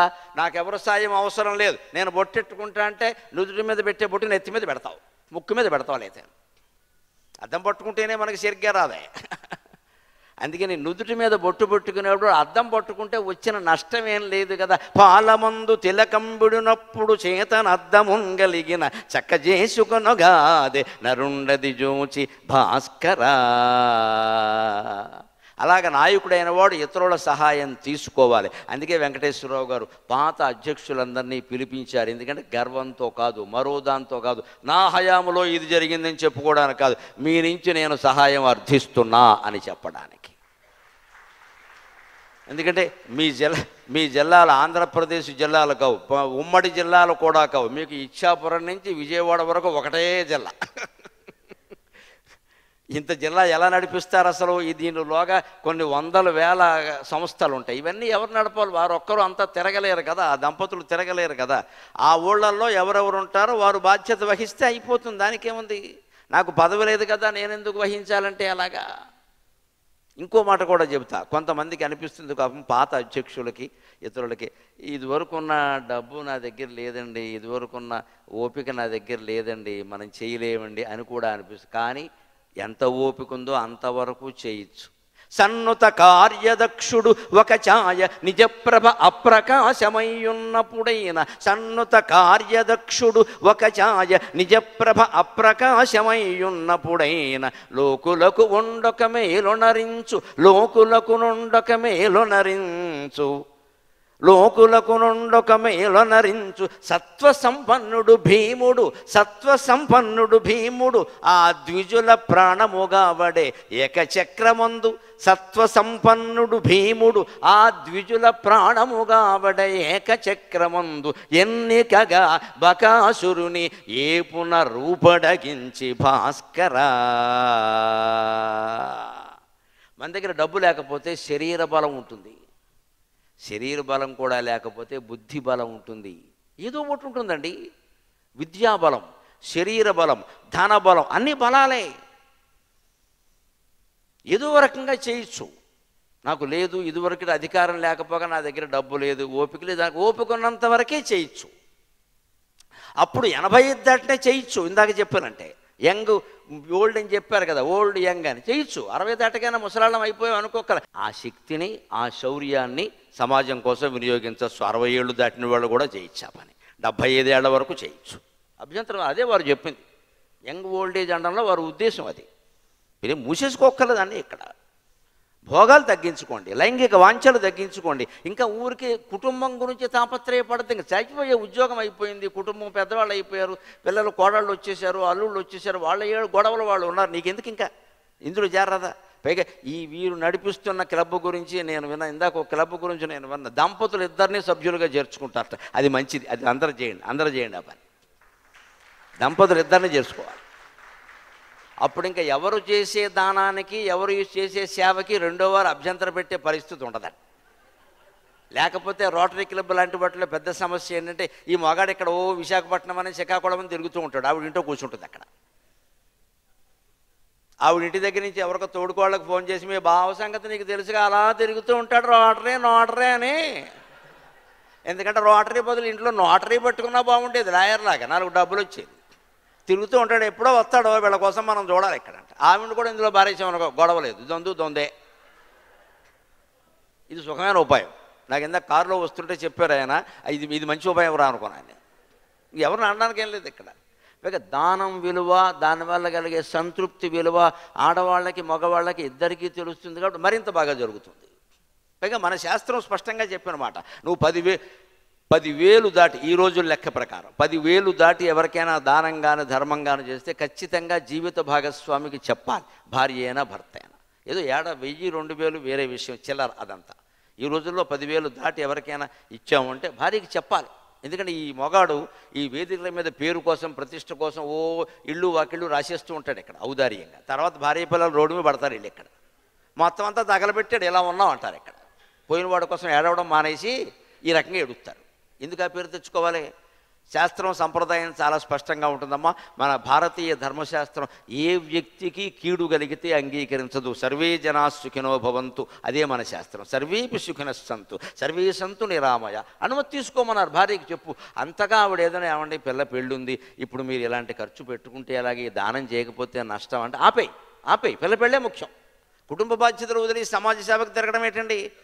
కొంతమంది మగవాళ్ళ ఈ దృష్టి ఉంటుంది, మొహమాటం లేకుండా చెబుతున్నా. కుటుంబ బాధ్యతలన్నీ ఆడాళ్ళ మీద బారేసి ఇక్కడ తిరుగుతూ ఉంటుంది. ఎందుకంటే పేపర్లో పేరు వస్తుంది కదా, అందుకని పేరు వస్తుంది కదా. అది కుదరదండి. కుటుంబ బాధ్యతలు నెరవేర్చాకే మీరు రోటరీ క్లబ్కైనా సమాజానికైనా దేనికి ఏం చేసినా సరే. అందుకే మనం బలహీనులమైన, ధనహీనులమైన ఇంకో రకంగా చేయొచ్చు. దానికి ఉదాహరణ ఏం చెబుతున్నంటే, సన్నత కార్యదక్షుడు ఒక నిజప్రభ అప్రకాశమయ్యున్నప్పుడైన, నిజంగా పనిచేయగలిగిన వాడికి ఒక్కోసారి పదవి లేకపోవచ్చు. నిజప్రభ అప్రకాశమై అంటే అర్థం అది, తన కాంతి బయటపడడం లేదు. పదవి లేకపోతే పడదుగా. ఇప్పుడు అధ్యక్షుల వారిని పిలుస్తారు వేదిక మీదకి, మొత్తం సభ్యులందరినీ పిలవాలంటే అలాగా వీలు కాదు కదా. అదే షైనింగ్ అంటాం, ఎన్లైటన్ ఏదో అంటూ ఉంటాం. ఇవన్నీ లేకపోతే నిజప్రభ అప్రకాశమై ఉన్నప్పుడు ఆయన తనకంత లోకంలో పెద్ద విలువ, గుర్తింపు, గౌరవాలు ఇవేమీ లేకపోయినా సరే లోకులకు ఉండొక మేలునరించు, ఏదో ఒక మేలు ప్రపంచ సమాజానికి చేస్తాడట. దానికి ఉదాహరణగా భీమసేనుణ్ణి చెప్పాడు. సత్వసంపన్నుడు భీముడికి దగ్గర ఆయన లక్క ఇళ్ళు కాల్చేసిన తర్వాత అక్కడి నుంచి 5గురిని తీసుకుని వెళ్ళిపోతారు కదా. తల్లిని, 5గురు అన్నదమ్ముల్ని భుజం మీద కూర్చోబెట్టుకు తీసుకెళ్ళాడంటే భీముడు అంటే సామాన్యుడు, అది కూడా సొరంగ మార్గంలో. మరి ఆయన బలవంతా ఉపయోగపడిందా లేదా? ఆ పని ధర్మరాజు చేయలేడు, అర్జునుడు కూడా చేయలేడు, భీముడే చేయగలిగాడు. అక్కడ భిక్షాటం చేసుకున్నారు. బ్రాహ్మణుల వేషాల్లో ఉన్నారు. ఎందుకంటే క్షత్రియులు భిక్షాటం చేయకూడదు, ఆనాటి సమాజం నిబంధన. బ్రాహ్మణుడికి ఉందా అధికారం? ఎందుకంటే బ్రాహ్మణుడిని ఆస్తులు సంపాదించుకోమని చెప్పాల. భిక్షాటన చేసుకుని బతికినా మంచిదే, నువ్వు గౌరవంగా బతికి జ్ఞానార్జన చేసి ఆ జ్ఞానాన్ని లోకానికి పంచిపెట్టు, అది బ్రాహ్మణుడు బాధ్యత అన్నారు. ఆయన ఇంటికి వస్తే మాట్లాడకుండా భిక్ష వేయండి, అది మిగిలిన వాళ్ళ బాధ్యత అన్నారు. అందుకే మన సంప్రదాయంలో నోములు, వ్రతాలు, పుస్తకాలు చదివితే అయిన తర్వాత బ్రాహ్మణులకు దానం ఇవ్వలను. ఒకసారి క్యాస్ట్ ఫీలింగ్ ఉన్నవాడు అన్ని బ్రాహ్మణులకైనా అంటే మాకు ఇవ్వకూడదు అంటారు. ఎందుకంటే ఆ రోజుల్లో బ్రాహ్మణులకు ఉద్యోగాలు లేవు, వేరే పని చెప్పలేదు. నువ్వు ఉద్యోగం చేయడం తప్పు, వైద్యం చేయడం తప్పు, ఇంజనీరింగ్ చేయడం తప్పు, వేదశాస్త్రాలు చదవడం తప్ప మరి ఏం చేసినా తప్పే. మరి నేను ఎలా బతకాలంటే మిగిలిన సమాజానికి చెప్పారు, మీరు ఏం చేసినా సరే వారికి దానం వేయండి అని. ఆ రకంగా వారి జ్ఞానాన్ని మనకు దానం ఇస్తున్నారు, మన సంపదను ఏదో కొంత వారికి దానం ఇస్తున్నాం. బాగా నడిచింది సమాజం, దాంట్లో ఇబ్బంది ఏం లేదు. నాకు వెనక ఎప్పుడో 15-20 ఏళ్ల క్రితం అనుకుంటాను, ఓ సభకు ఎడుతుంటే ఒక మంత్రి గారు ఉన్నారు అప్పట్లో. ఆ మంత్రి గారు నేను కూర్చున్నాను, నేను ఆయన ఇద్దరు వేదిక మీద ఉండాలి.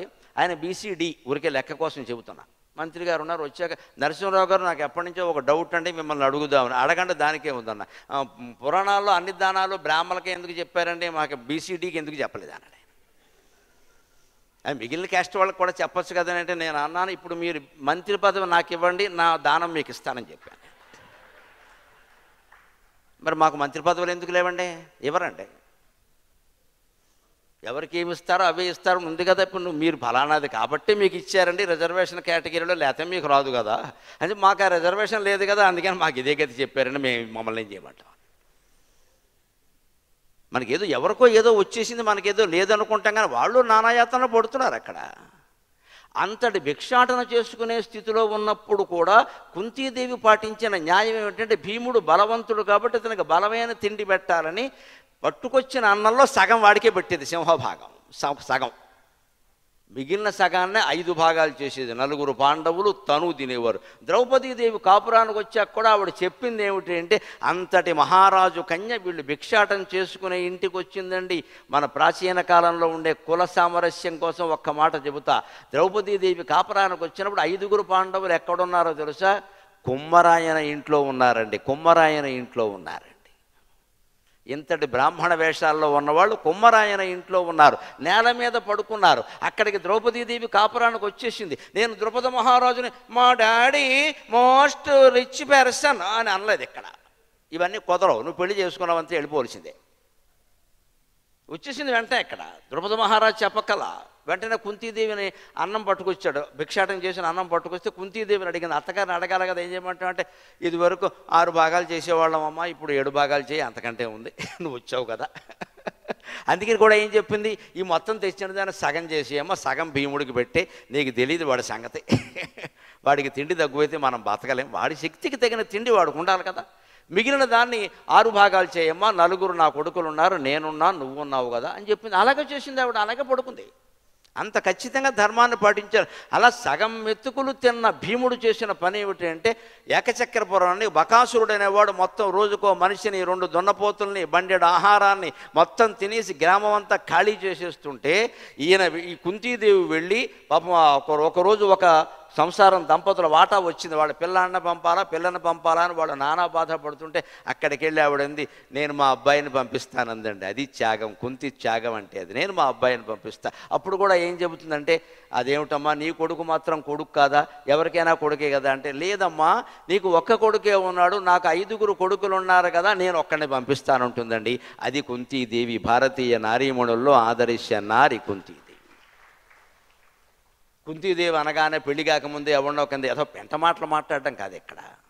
ఆవిడ చాలా గొప్ప పనులు చేసింది, అవి చెప్పుకోవాలి కదా. ఇంత దానం, త్యాగం, పైగా అది దానం కాదు త్యాగం. భీముడు చచ్చిపోతే, వాడి చేతిలో చచ్చిపోతే సిద్ధపడింది ఆవిడ.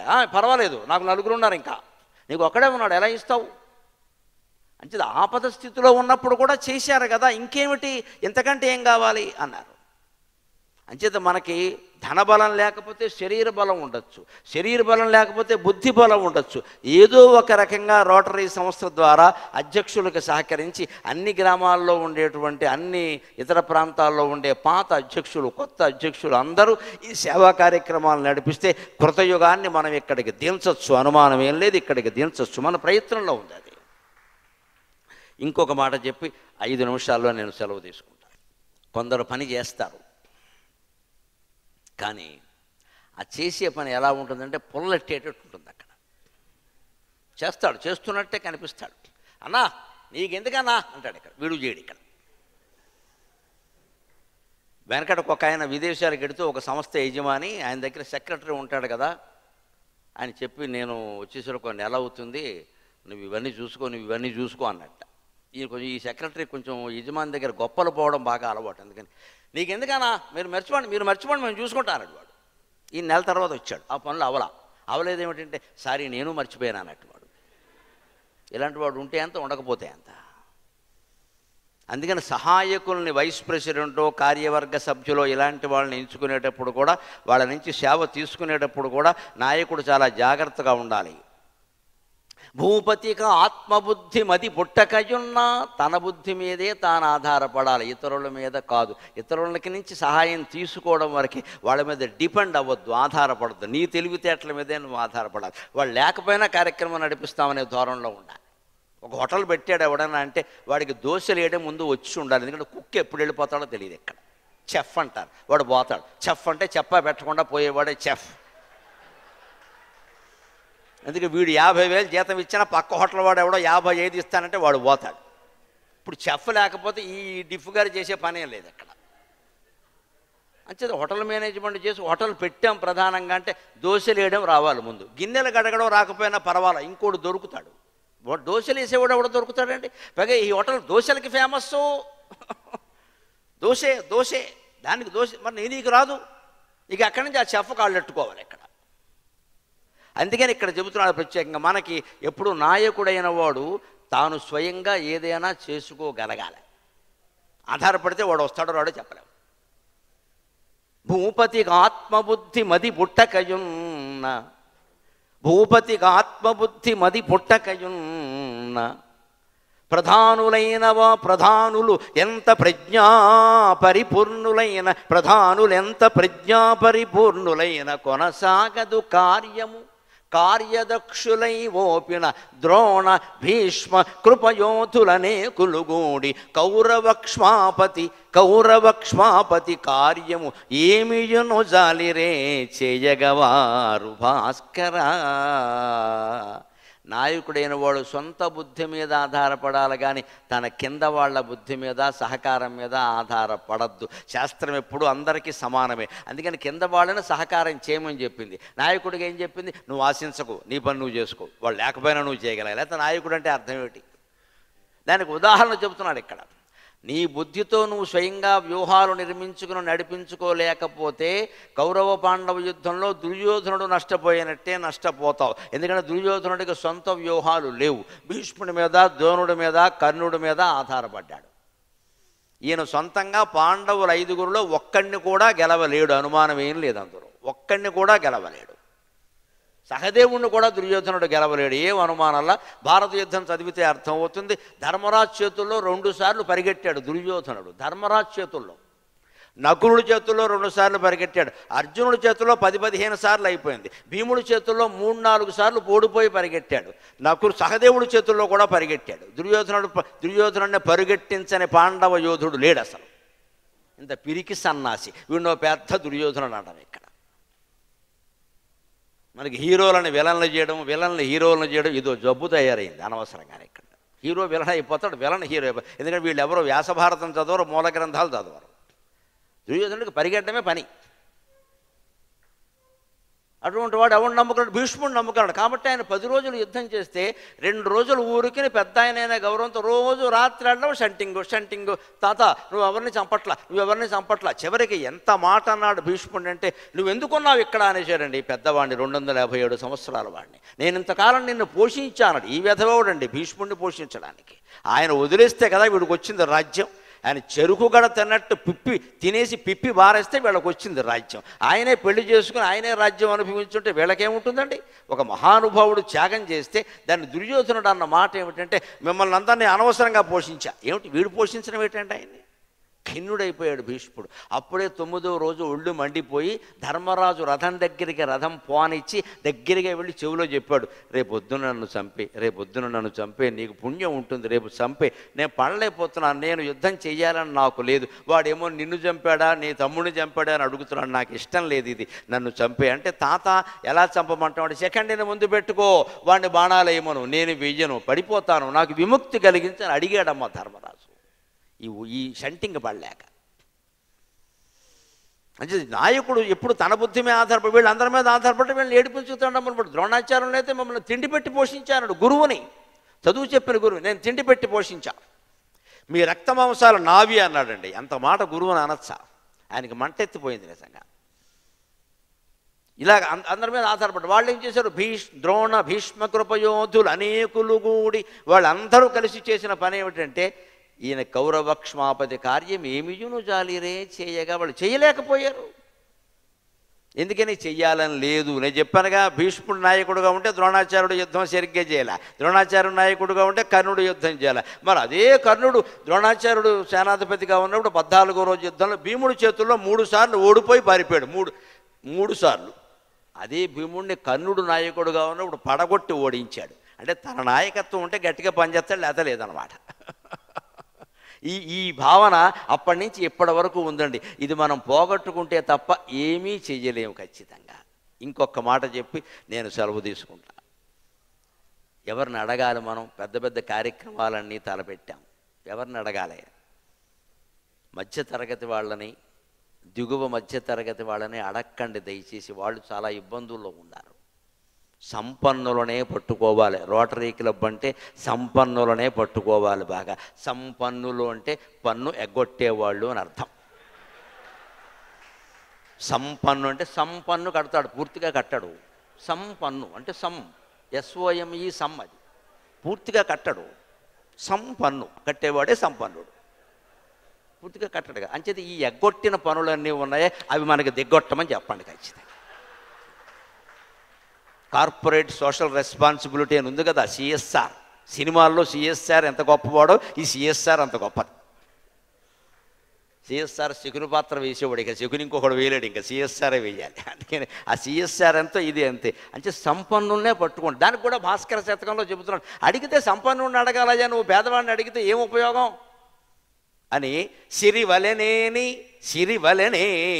సింహ గుహచింతవ సింపగజాలు, సిరివలనేని సింహ గుహచింతవ సింపగజాలును, సింహముల్ కరుల వధింపగా అచటగల్గును, సింహముల్ కరుల వధింపగా అచటగల్గును, రత్నచయమ్ము ముత్యముల్ హరువుగా నక్క బొక్కకడ నాశ్రయమొందిన ఏమి గెల్గడిన్, హరువుగా నక్క బొక్కకడ నాశ్రయమొందిన ఏమి గెల్గడిన్, గురిజలు దూడతోకలును కొమ్ములు ఎమ్ములుగాక భాస్కరా. డబ్బు కావాలంటే ఎవరిని పట్టుకోవాలి?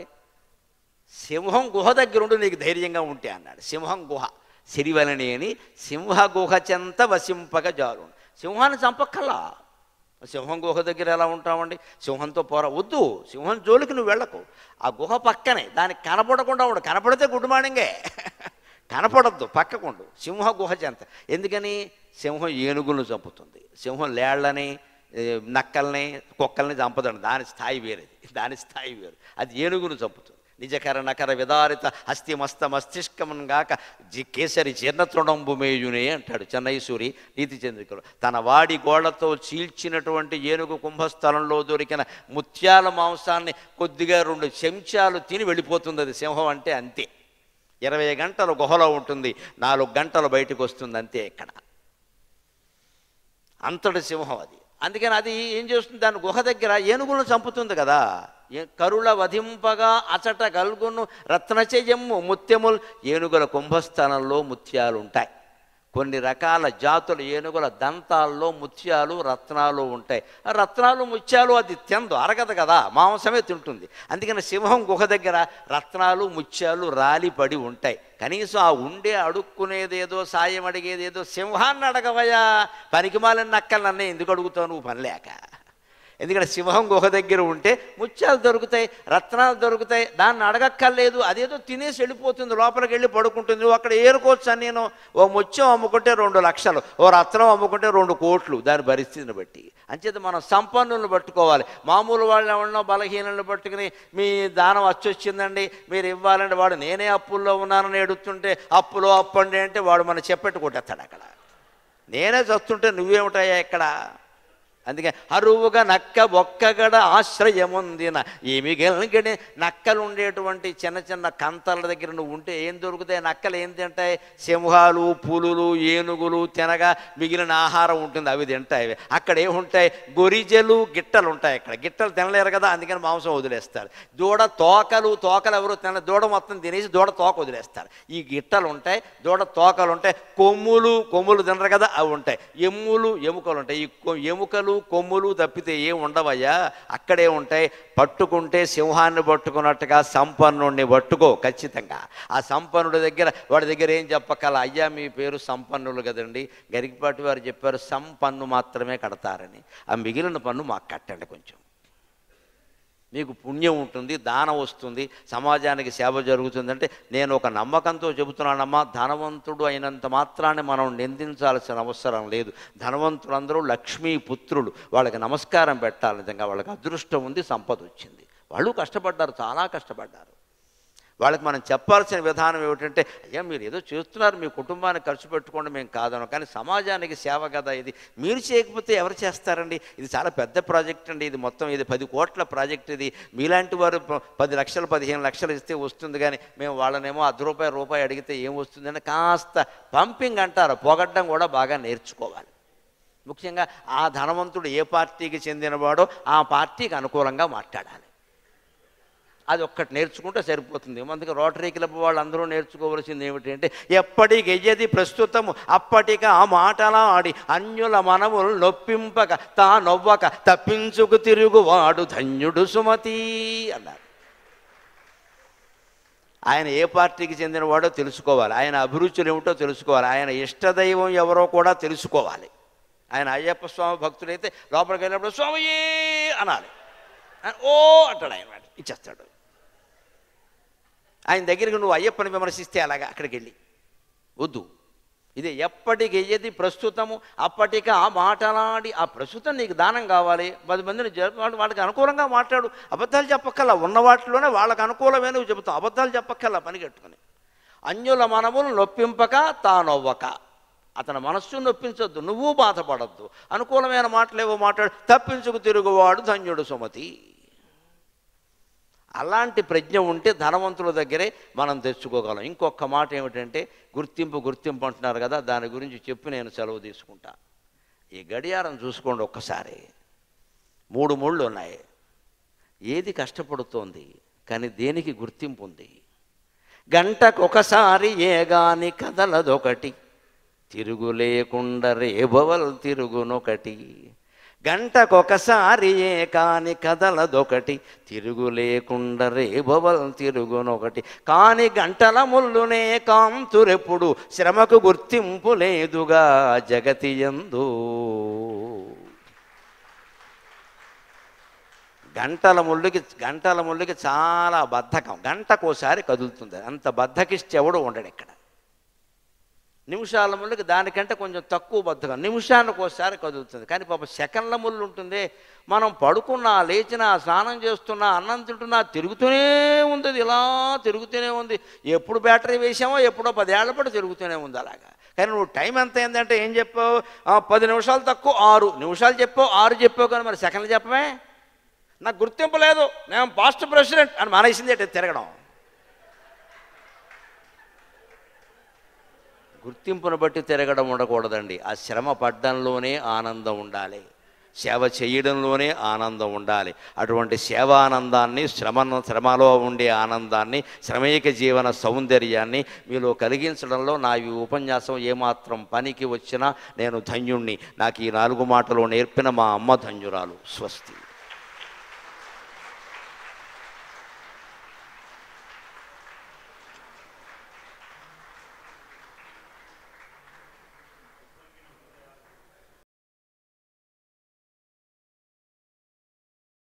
సంఘం ప్రతి ఒక్కరి మనసుల్ని ఎంతో కదిలించాయి.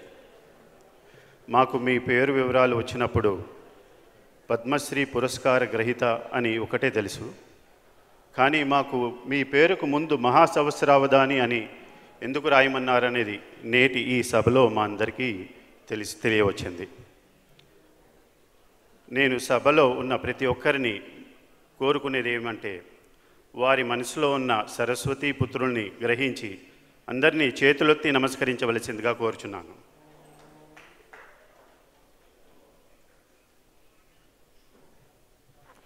ధన్యులం సార్. మీరు చెప్పిన తర్వాతన్నా ఇంటికి వెళ్ళిన తర్వాత అద్దాల మీద బొట్టు బిళ్ళలు, వార్డ్రోబ్స్ మీద బొట్టు బిళ్ళలు లేకుండా ఉంటాయని కోరుకుంటున్నాము. అలాగే నేడు 6 వసంతాలు నిండి జన్మదినం చేసుకుంటున్న వెంకటేశ్వరరావు గారు మరియు 60 వసంతాలు నిన్న ప్రతి ఒక్కరు కూడా మీ సందేశాన్ని పాటిస్తారని కూడా కోరుకుంటున్నాము. ఇప్పుడు నేటి మా ఈ డీజీ ఎం వెంకటేశ్వరరావు గారి వారి జన్మదిన సందర్భంగా వారికి, వారి సతీమణి డాక్టర్ పద్మావతి గారికి ఇద్దరికీ తమరి ఆశీస్సులు అందించవలసిందిగా కోరుచున్నాము. అలాగే మా ఈ ఆర్ఐ డిస్ట్రిక్ట్ 3020 పాస్ట్ ప్రెసిడెంట్స్ వారందరినీ కూడా సభ మీద నుంచే ఆశీర్వదించవలసిందిగా కోరుచున్నాము.